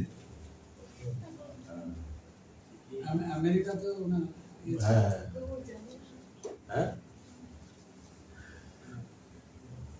40 নম্বর শ্লোকে আসুন। ইন্দ্রিয়াণি মনোবুদ্ধি অস্যধিষ্ঠানমুচ্যতে এতির্বিমোহয়িত এষা জ্ঞানমাবৃত্য দেহিনম। অনুবাদ: ইন্দ্রিয় সমূহ মন ও বুদ্ধি এই কামের আশ্রয়স্থল। এই ইন্দ্রিয় আদির দ্বারা কাম জীবের প্রকৃত জ্ঞানকে আচ্ছন্ন করে তাকে বিভ্রান্ত করে। ওকে, তো এই কামনা বাসনা কোথায় থাকে? ইন্দ্রিয় মন ইন্দ্রিয় অতীত, মানে ইন্দ্রিয় তো থাকে, এছাড়াও কোথায়? মনে আর বুদ্ধিতে। বাস এটাই এখানে বলা হয়েছে।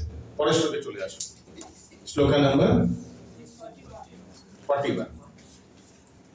দেখুন সুবোধিনী গাইডে লেখা আছে 3 লোকেশনস অফ লাস্ট, যে এই কাম কোথায় থাকে, এই 3 জায়গায় থাকে। ঠিক আছে, ঠিক আছে, ছেড়ে দিন। এবার 41 চলে আসুন। তস্মাৎ ত্বম ইন্দ্রিয়াণ্যদৌ নিয়ম্য ভারতর্ষভ পাপ্মনাম প্রাজহীনম জ্ঞান বিজ্ঞান নাশনম। তো এই 41 নম্বর শ্লোকে ভগবান শেখাচ্ছেন হাউ টু কনকার লাস্ট, এই কামনা বাসনাকে কিভাবে আমরা কন্ট্রোল করতে পারি। তো কামনা বাসনা কোথায় কোথায় থাকে? ইন্দ্রিয়ের মধ্যে, মনের মধ্যে আর বুদ্ধির মধ্যে। ইন্দ্রিয়, মন, বুদ্ধি। ঠিক আছে, এইবার আপনারা সুবোধিনী গাইডে যান। আগে থেকে আমরা সুবোধিনী টাইপ করি, তারপর শ্লোকে প্রবেশ করি, তাহলে খুব সহজ হবে। কিভাবে কামনা বাসনাকে আমরা কন্ট্রোল করতে পারবো? সুবোধিনী ট্যাগে দেখুন লেখা আছে, একটি টেবিল দেওয়া আছে,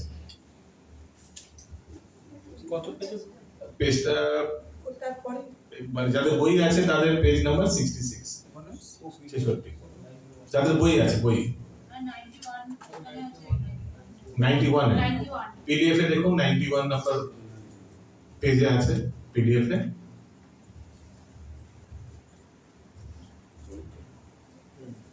ওকে, দেখতে পাচ্ছেন এরকম একটা কালারফুল টেবিল আছে এরকম। ওকে, এবার টেবিলটায় ঢুকুন। ইন্দ্রিয়া প্রাণে আহুর, মানে সেন্সেস আর সুপিরিয়র টু ডাল ম্যাটার। তো ইন্দ্রিয় এই জড় পদার্থ থেকে উচ্চে, মানে উঁচুতে, আর ইন্দ্রিয় চেয়ে উঁচু থেকে পজিশনে আছে মন, আর মনের চেয়ে উঁচু পজিশনে কে আছে? বুদ্ধি, আর বুদ্ধির চেয়ে উঁচু পজিশনে কে আছে? আত্মা। তো যদি ইন্দ্রিয়কে দমন করা যায়, মানে ইন্দ্রিয়কে কিভাবে দমন করা যায়? ভগবানের সেবায় লাগিয়ে, তাহলে মনও আস্তে আস্তে বসে যাবে, মনও আস্তে আস্তে শান্ত হবে, কামনা বাসনায় মানে ডিস্টার্ব হবে না। যেমন ইন্দ্রিয়গুলি, যদি আপনি জব করছেন, আপনার ইন্দ্রিয়গুলি ভগবানের সেবায় আছে, হয় কি না? জব করলে কি হয়? মন্ত্রায়ণ, মন্ত্র, হ্যাঁ, মনটা আস্তে আস্তে স্নিগ্ধ শান্ত হয়, ঠিক না? তো আর মন যখন স্নিগ্ধ শান্ত হয় তখন খারাপ কাজে লিপ্ত হয় না, বুদ্ধি বারণ করে না, না এগুলো করো না, না মাংসাহার করো না, ঠিক না? জব করতে করতে কত লোক এই 4 নিয়ম পালন করতে শুরু করে দিয়েছে, ঠিক না? ঠিক এই হচ্ছে সিকোয়েন্স, ঠিক আছে? তো ইন্দ্রিয়গুলিকে ভগবানের, মানে what is the logical reasoning, কিভাবে লোকে ইন্দ্রিয় সংযম করে? তো এইভাবে ইন্দ্রিয়গুলিকে ভগবানের সেবায় লাগালে মন শান্ত হয়ে যায়, মন শান্ত হলে আস্তে আস্তে কুবুদ্ধি মাথায় আসে, তারপরে তাহলে আত্মা স্নিগ্ধ হয়ে যায়। ওকে, আবার বলুন গৌরাঙ্গ দর্শন প্রভুকে। অনেক বছর আগে 2016-তে আমাদের গৌরাঙ্গ দর্শন প্রভু তখন আমাদের এসে ওপরে ভক্তি ব্যবহার ক্লাস শুরু করেছিল। কিছুদিন করার পর আমরা ছেড়ে দিয়েছি। তখন আমাদের এখানে আসতেন রাধেশ্যাম প্রভু, আসতেন। ওই সময় গোল্ডেন পিরিয়ড ছিল, এখানে আমাদের সাধু ঘোরা মন্দিরে 2016 এই ব্রহ্মচারী আশ্রমে এসে উনি ভক্তি ব্যবহার নিজে করেছিলেন অফলাইন। ম্যাক্সিমাম লোক অনলাইনে করে, অফলাইন হয়ই না কিছু। যেহেতু আমরা এখানে অফলাইন করাচ্ছি, অফলাইন অনলাইনের মধ্যে আকাশ পাতাল তো, শুধু শিখতে হয় তাহলে অফলাইন। কিন্তু অনলাইন দুদিন পরে দেখেছিলাম, মাতাজি বলছিল অনলাইন করলে ঘুমতে পারো।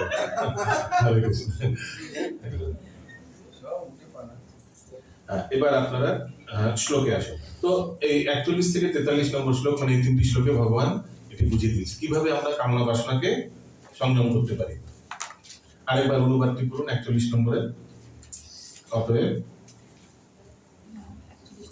অতএব হে ভরতশ্রেষ্ঠ, তুমি প্রথমে ইন্দ্রিয়গুলিকে নিয়ন্ত্রণ করে জ্ঞান ও বিজ্ঞান নাশক পাপের প্রতীকরূপ এই কামকে বিনাশ করো। ওকে, এবার এই তারপর যে তৃতীয় প্যারাগ্রাফে আসুন। প্রতিটি জীবের অন্তরে যে ভগবত প্রেম আছে, পেয়েছেন? তারই বিকৃত প্রতিবিম্ব হচ্ছে কাম। কিন্তু জীবনের শুরু থেকে যদি আমরা ভগবানকে ভালোবাসতে শিখি, তাহলে আমাদের স্বাভাবিক ভগবত প্রেম আর কামে পর্যবসিত হতে পারে না। জীবনের দেখুন একটা খুব ইম্পর্টেন্ট, জীবনের শুরু থেকে, কেন মানে এটা বলা হয়, কেউ যদি সে সবচেয়ে বেশি ভাগ্যবান, সে যদি এই 11-12 বছরের আগে যদি ভক্তি মার্গে চলে আসে, বিফোর পিউবার্টি, কারণ তখন ওই কামের কনসেপ্ট মাথায় ঢুকেনি। কাম মানে এই শারীরিক কামের কথা বলছি, সেটা এখনো মাথায় ঢোকেনি। সেই পিউবার্টি অবস্থার আগে যদি কেউ ভগবত ভক্তি স্তরে চলে আসে বা এই মার্গে চলে আসে, খুব বড় জিনিস থেকে বেঁচে যাবে। কারণ কি, না হলে কি হয়, পরবর্তীকালে আসলে কোনো অসুবিধা নেই, কিন্তু পরবর্তীকালে আসলে সংঘর্ষ থাকবে সবসময়। এই দিক দিয়ে টানবে, এই দিক দিয়ে টানবে, এই দিক দিয়ে টানবে, এই দিক দিয়ে টানবে, সেটা হতে থাকবে। কিন্তু যে ব্যক্তি ছোটবেলায় চলে এসছে, সে কিন্তু এই টানাটানি ছোটটা উঠবে না। কিন্তু মন ভগবত, মানে এই ভগবত প্রেমের আস্বাদন করার কিন্তু তার পক্ষে চান্স অনেক বেশি। কারণ কি, সে কখনো এই কামনা বাসনায় কখনো লিপ্ত হয়নি। একটু বুঝিয়ে পেন না, বেশিরভাগ কৃষ্ণ সবাই না। কোথায় ছিল বন্ধু? প্রতিটি জীবের অন্তরে।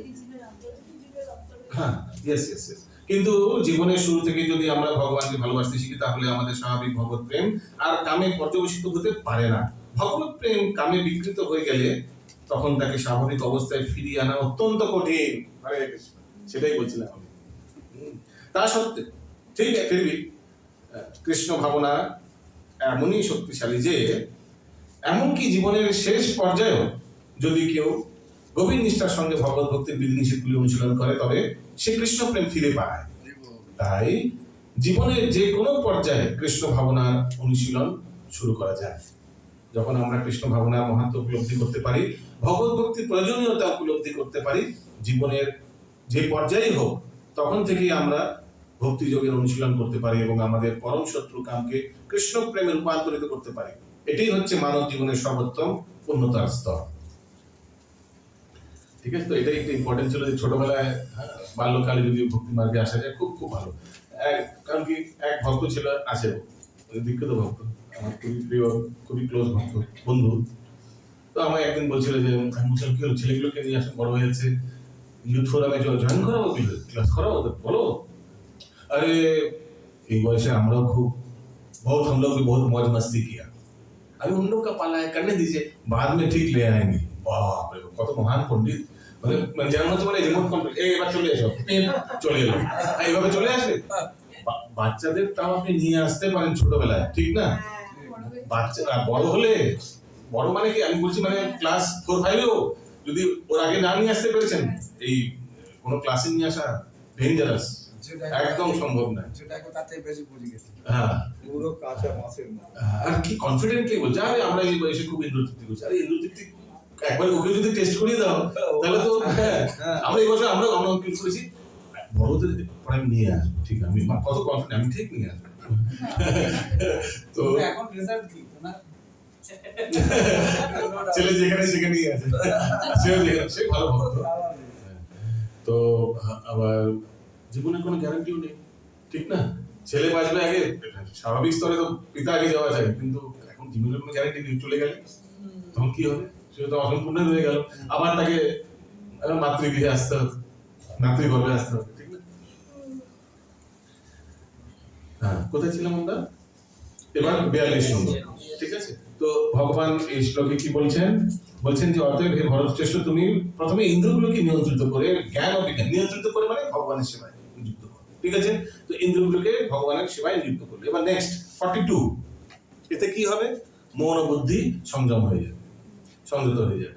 ইন্দ্রিয়াণি পরন্যাহুর, ইন্দ্রিয়াণি পরন্যাহুর, ইন্দ্রিয়েভ্যঃ পরম মনঃ, ইন্দ্রিয়েভ্যঃ পরম মনঃ, मनसस्तु परा बुद्धिः, मनसस्तु परा बुद्धिः, यो बुद्धे परतस्तु सः। यो बुद्धे परतस्तु सः। 42, প্লিজ পড়ুন মাতাজি। স্থূল জড় পদার্থ থেকে ইন্দ্রিয়গুলি শ্রেয়, ইন্দ্রিয়গুলি থেকে মন শ্রেয়, মন থেকে বুদ্ধি শ্রেয়, আর তিনি অর্থাৎ আত্মা সেই বুদ্ধি থেকেও শ্রেয়। পরবর্তী অনুবাদটি পড়ুন। হে মহাবীর অর্জুন, নিজেকে জড় ইন্দ্রিয়, মন ও বুদ্ধির অতীত জেনে নিশ্চয়াত্মিকা বুদ্ধির দ্বারা মনকে স্থির করো এবং এভাবেই চিৎ শক্তির দ্বারা কাম রূপ দুর্জয় শত্রুকে জয় করো। এটাই তো প্রশ্ন ছিল না অর্জুনের, যে কিভাবে কামনা বাসনাকে, কারণ কি আমার ইচ্ছে থাকলেও কামনা বাসনা একদম টান দিয়ে নিয়ে আমায় এরকম খারাপ কার্যগুলো করায় না, আমাদেরও করায়, ঠিক না? এবার 42 নম্বরে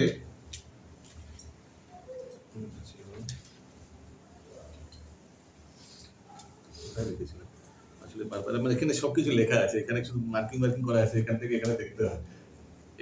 এই ভগবদ্গীতা অনেক অনেক বছর ধরে এর মধ্যে সবকিছু হাইলাইট করা আছে।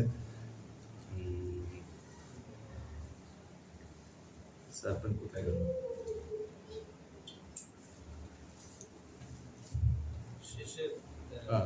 Senses are strong like serpent, they will not be effective.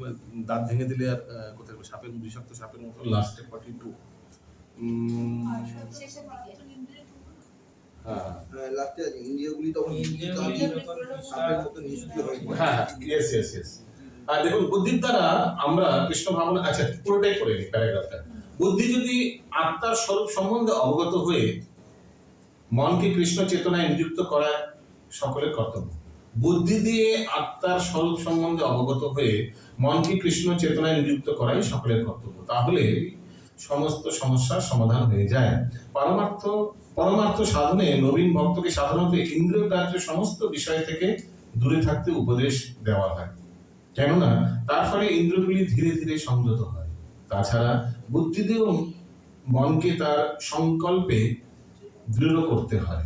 বুদ্ধির দ্বারা যদি আমরা কৃষ্ণ ভাবনার মাধ্যমে ভগবানের চরণ কমলে আত্মনিবেদন করি, তাহলে মন ভগবানের সেবায় নিয়োজিত হয়ে একাগ্র হয়।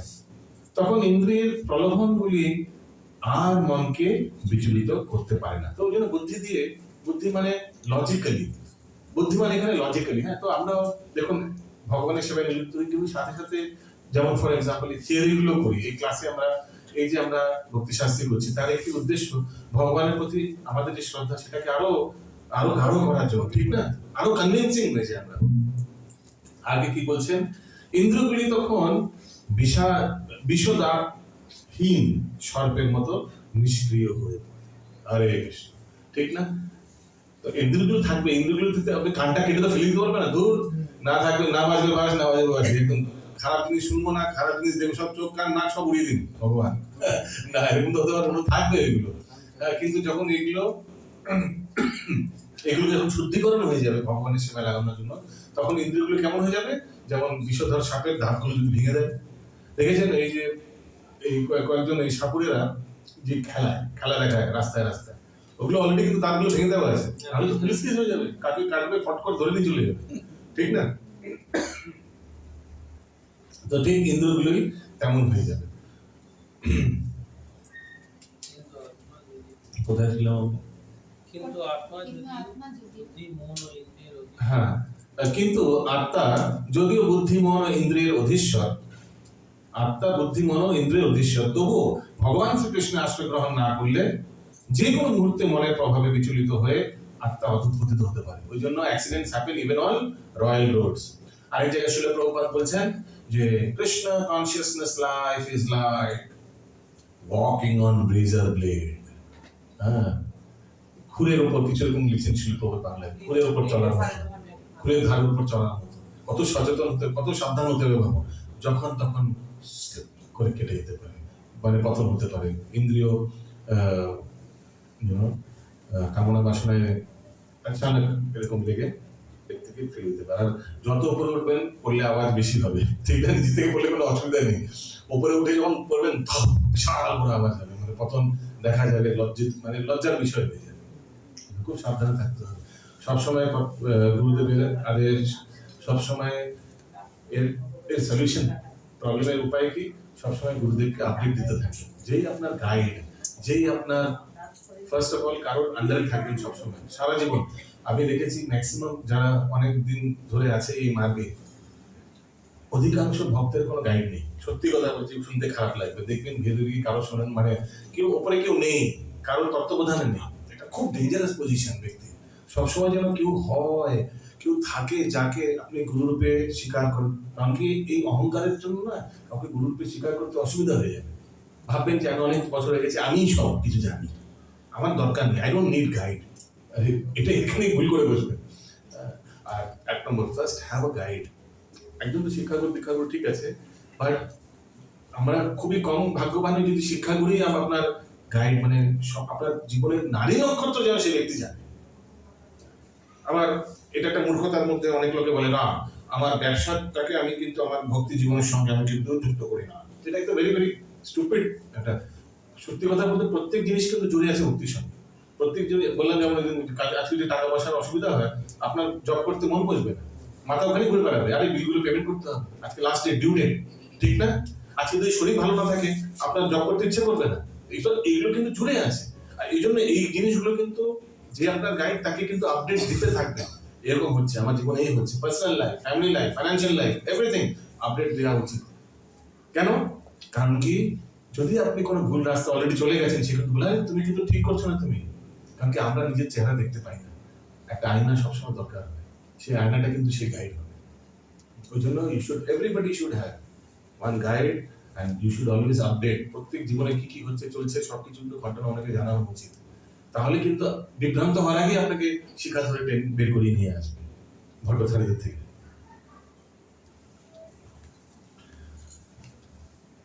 হ্যাঁ, কোথায় আছি আমরা? 42 নম্বর হয়ে গেছে, এবার 43 নম্বর শ্লোকে। एवं बुद्धे परम बुद्ध्वा संस्थाप्यात्मानमात्मनः जहि शत्रुं महाबाहो कामरूपं दुराशदम्। অনুবাদ। হে মহাবীর অর্জুন, নিজেকে জড় ইন্দ্রিয় মন ও বুদ্ধির অতীত জেনে নিশ্চয়াত্মিকা বুদ্ধির দ্বারা মনকে স্থির করো এবং এভাবেই চিৎ শক্তির দ্বারা কামরূপ দুর্জয় শত্রুকে জয় করো। চিৎ শক্তির দ্বারা মানে ভক্তি মার্গের দ্বারা। চিৎ শক্তি তো ঠিক আছে। তো দেখুন এই এবার আবার সেই চার্টে চলে যান, যে চার্টের শ্লোক বিভাগ দেওয়া আছে। তো দেখুন এই 41 থেকে 43 ভগবান কি বলছেন? one can conquer lust by regulating the senses। পেয়েছেন? পেজ নাম্বার তো মানে এই জিনিসটা, 76 এই জিনিসটা 76 শ্লোক ভাগাভাগি দেওয়া আছে যেখানে আমাদের বইয়ে হচ্ছে আপনার 54 54 এইটা পিডিএফ এ 76, পিডিএফ এ 76 76 নম্বর পেজে। হ্যাঁ, এবার দেখুন 43 তে 41 to 43 ভগবান কি বলছেন? One can conquer lust by regulating the senses and making the mind steady by deliberate spiritual intelligence। তো ইন্দ্রকে দমন করতে পারে কিভাবে? মনকে স্থির করে আর বুদ্ধিকে ভক্তিতে লাগিয়ে। পেয়েছেন? তো এই বিষয়ে কিন্তু আমরা চর্চা করছি এই 3 শ্লোকে, 41, 42, 43। তো 43 নম্বর শ্লোকে ভগবান বলছেন, হে মহাবীর অর্জুন, নিজেকে জড় ইন্দ্রিয় মন ও বুদ্ধির অতীত জেনে নিশ্চয়াত্মিকা বুদ্ধির দ্বারা মনকে স্থির করো এবং এভাবে চিৎ শক্তির দ্বারা কামরূপ দুর্জয় শত্রুকে জয় করো। এর মধ্যে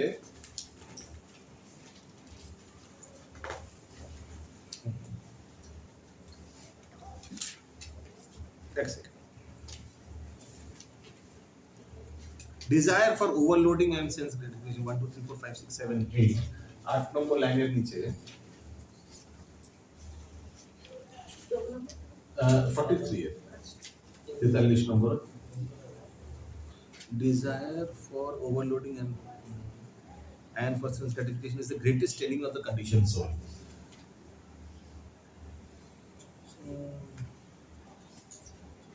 is the greatest enemy। হ্যাঁ, হ্যাঁ প্রভু, জড় জীবনে হ্যাঁ পুরো মানে পুরো জড় জীবনে জড় প্রকৃতির উপরে লাউডলি জড় প্রকৃতির উপর অধিপত্য করা এবং জড় ইন্দ্রিয় উপভোগ করার বাসনা না এটা না।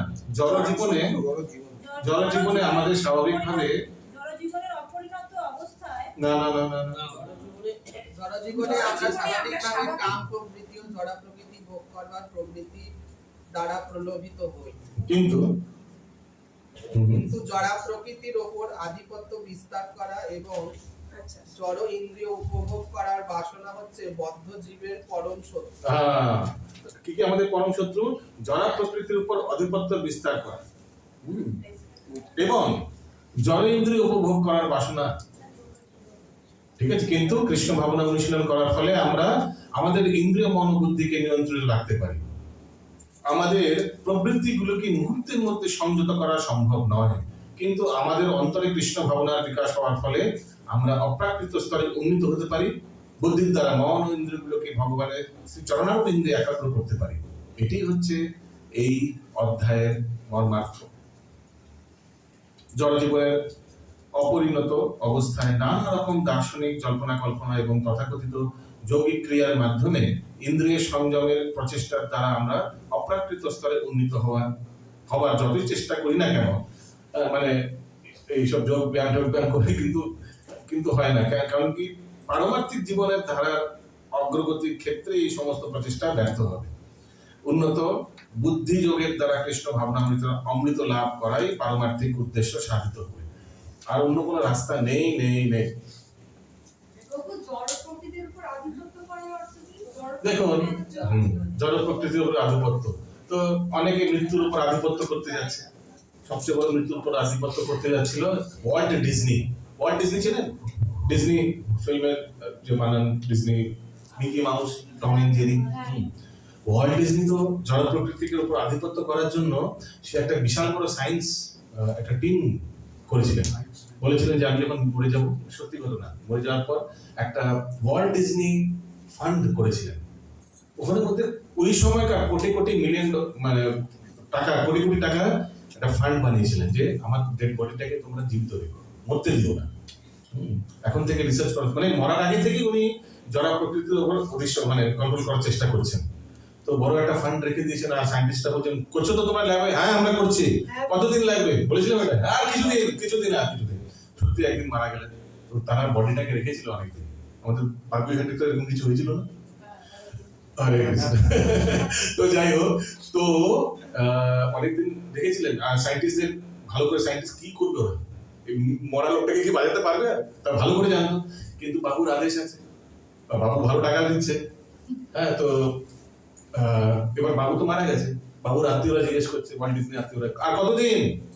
বলছে এই হয়ে গেছে, বাস আর কিছুদিন বাস। এই তারাও ভয় পেয়ে গেছে। তারা ভাবছে সত্যি সত্যি যদি জীবিত করে দেয় তাহলে তো এখন ভাগাভাগি হচ্ছে সম্পত্তি, আমরা যা পাবো সেটা তো এখন আবার ডেফার হয়ে যাবে, ডিলে হয়ে যাবে। তো তারা আবার আরো বেশি করে টাকা দিয়েছে। বলছি এবার তোমরা এটাকে স্টপ করো, তো দেখুন, ওয়াল্ট ডিজনি আর এদের থেকে টাকা পেয়েছে, ওয়াল্ট ডিজনি থেকে টাকা পেয়েছে। এই দুজনের দ্বন্দ্বের মধ্যে সবচেয়ে লাভান্বিত কে হয়েছে? সায়েন্টিস্টরা ভালো টাকা কামিয়ে ফেলেছে, ঠিক না? তো এরকম আমাদের সবসময় আমরা এরকম চেষ্টা করি যে আমি ধ্যান করে আমি প্রাণায়াম করবো, এই করবো, আমি এই প্রকৃতিকে আমি কন্ট্রোলে আনবো, আমি বুড়ো হবো না, আমি একদম ইয়াং থাকবো। একবার এই প্রসঙ্গে একবার এক ব্যক্তি, খুব টাইম আছে হাতে, 8টায় ছাড়বো ভাই না, তো এক ভক্ত,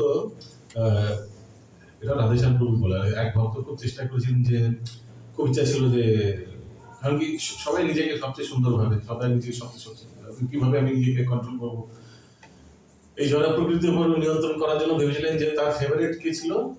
রেখার মতো দেখতে হবে।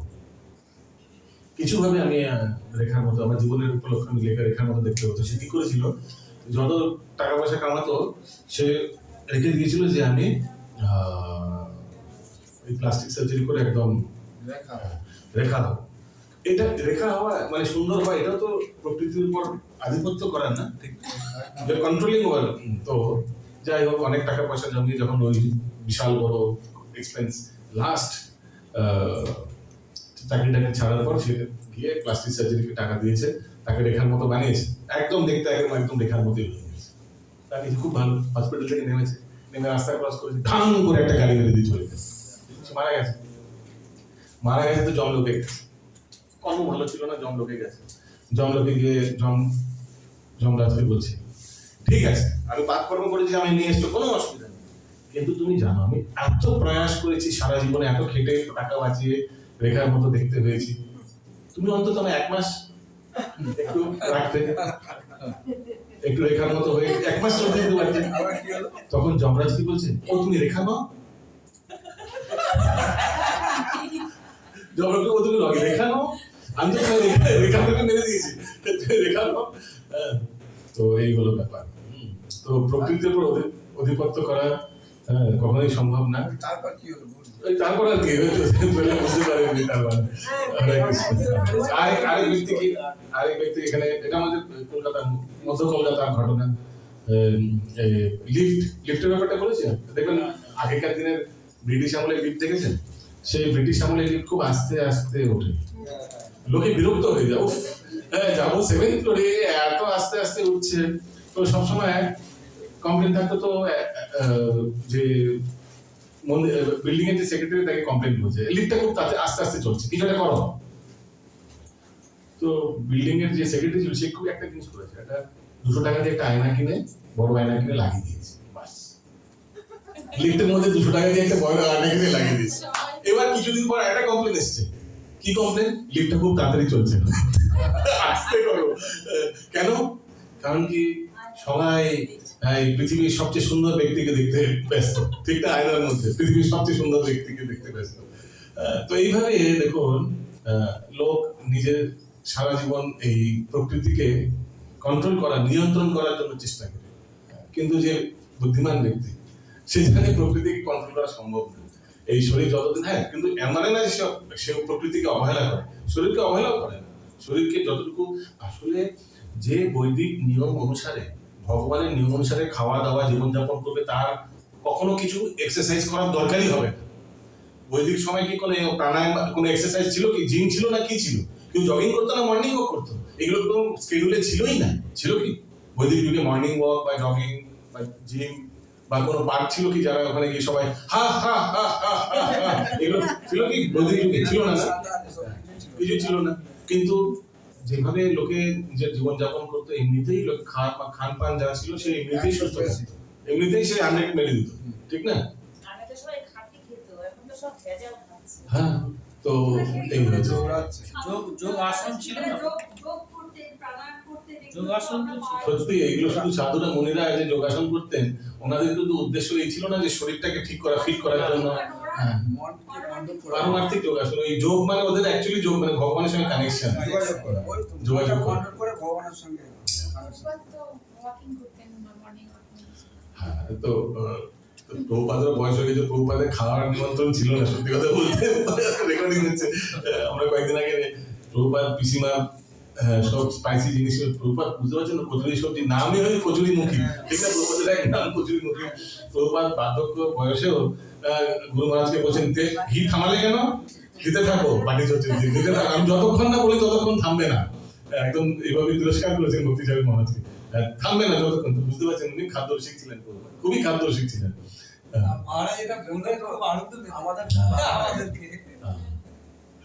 তো তো প্রভুপাদও হার্ট অ্যাটাক হয়েছিল এমনি এমনি নাকি?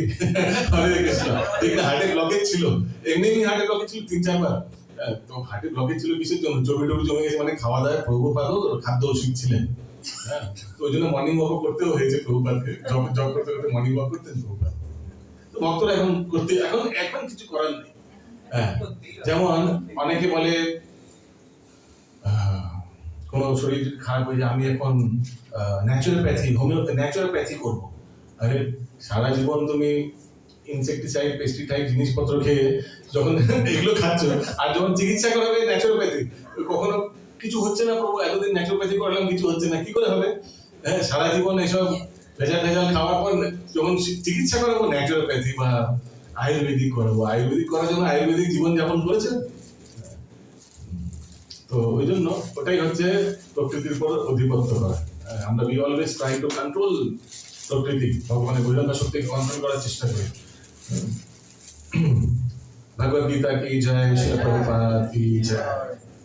ওকে, কারো কোনো প্রশ্ন আছে, কারো কোনো কমেন্ট? তো আমাদের এখন আমরা 3য় অধ্যায় আছি। কার কার শ্লোকা বাকি আছে? কার কার সাবমিশন শ্লোকা বাকি আছে?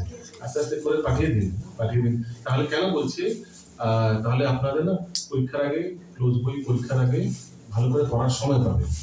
ওগুলো বাকি থাকলে না ওগুলোতে সময় চলে যায়, ঠিক আছে?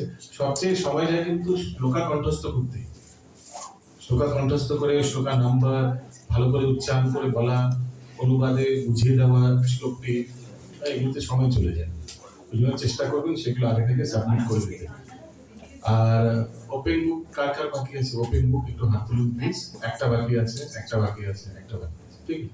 অধিকাংশ হ্যাঁ হ্যাঁ, সবচেয়ে বেশি তো ওপেন বুকই নাম্বার 65%। সবচেয়ে বেশি কিন্তু নাম্বার ওপেন বুকে, কারণ ওখানে প্র্যাকটিক্যাল অ্যাপ্লিকেশন দেখবে। ওটা কি এন্ড অফ দা ফার্স্ট মানে ইয়েতে তখন বলে দেওয়া হয় নাকি একদম এন্ডে বলো? কি নাম্বার? কখনোই বলা হবে না নাম্বার, নাম্বার আমরা কখনোই বলবো না। তাহলে আমরা তো এই যে আমরা এগুলো আগে স্টাইল ছিল, নাম্বার টাম্বার বলা, র্যাঙ্কিং করা, এগুলো এখন কিন্তু আর করা হয় না।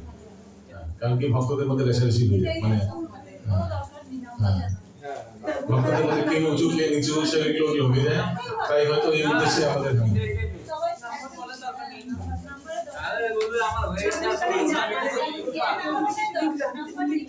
তাহলে যদি আপনারা না বলেন তাহলে আমি ওটাকে নিই। হ্যাঁ, তো এই জন্য আমরা করবো। ভালো প্রশ্ন করেছেন মাতাজি, ভুল লিখলাম না ঠিক লিখলাম, তো প্রশ্ন তো পেয়ে গেছে, উত্তরগুলো বইয়ে দেয়াই আছে।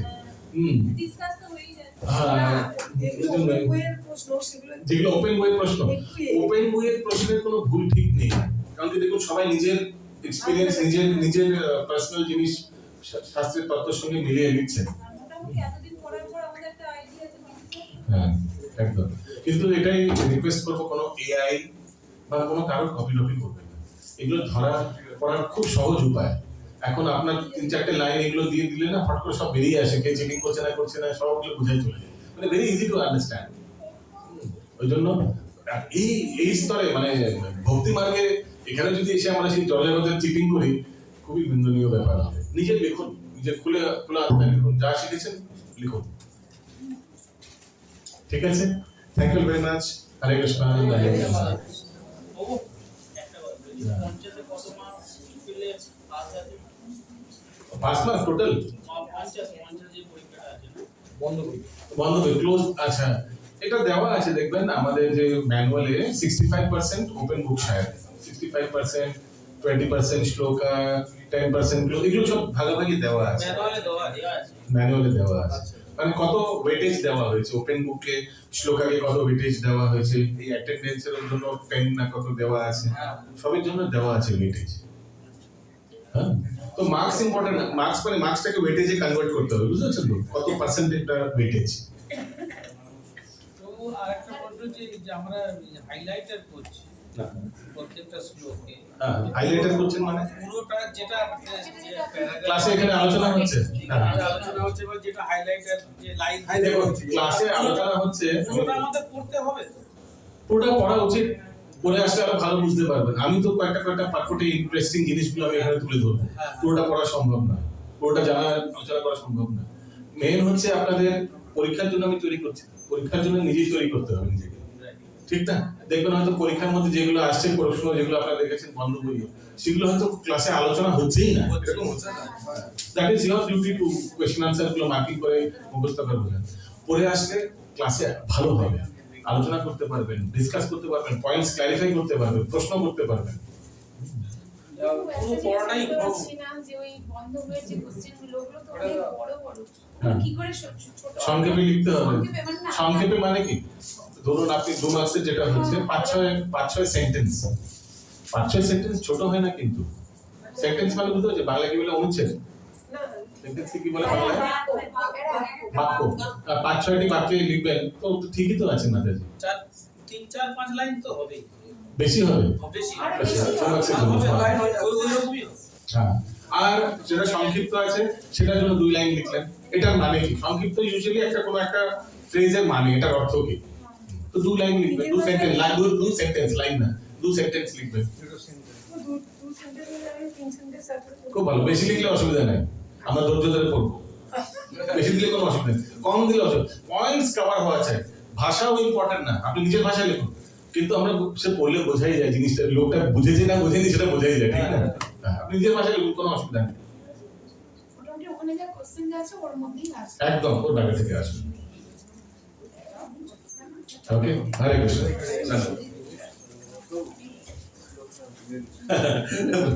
শ্লোক কণ্ঠস্থ করার জন্য ঠিক তাই, এখন 3য় অধ্যায় চলছে, আরো 3 অধ্যায় বাকি আছে না, 4, 5, 6 হয়তো ওখানে আমার কিছু হয় না। আচ্ছা আচ্ছা নাই ভয় হবে, হবে জয়।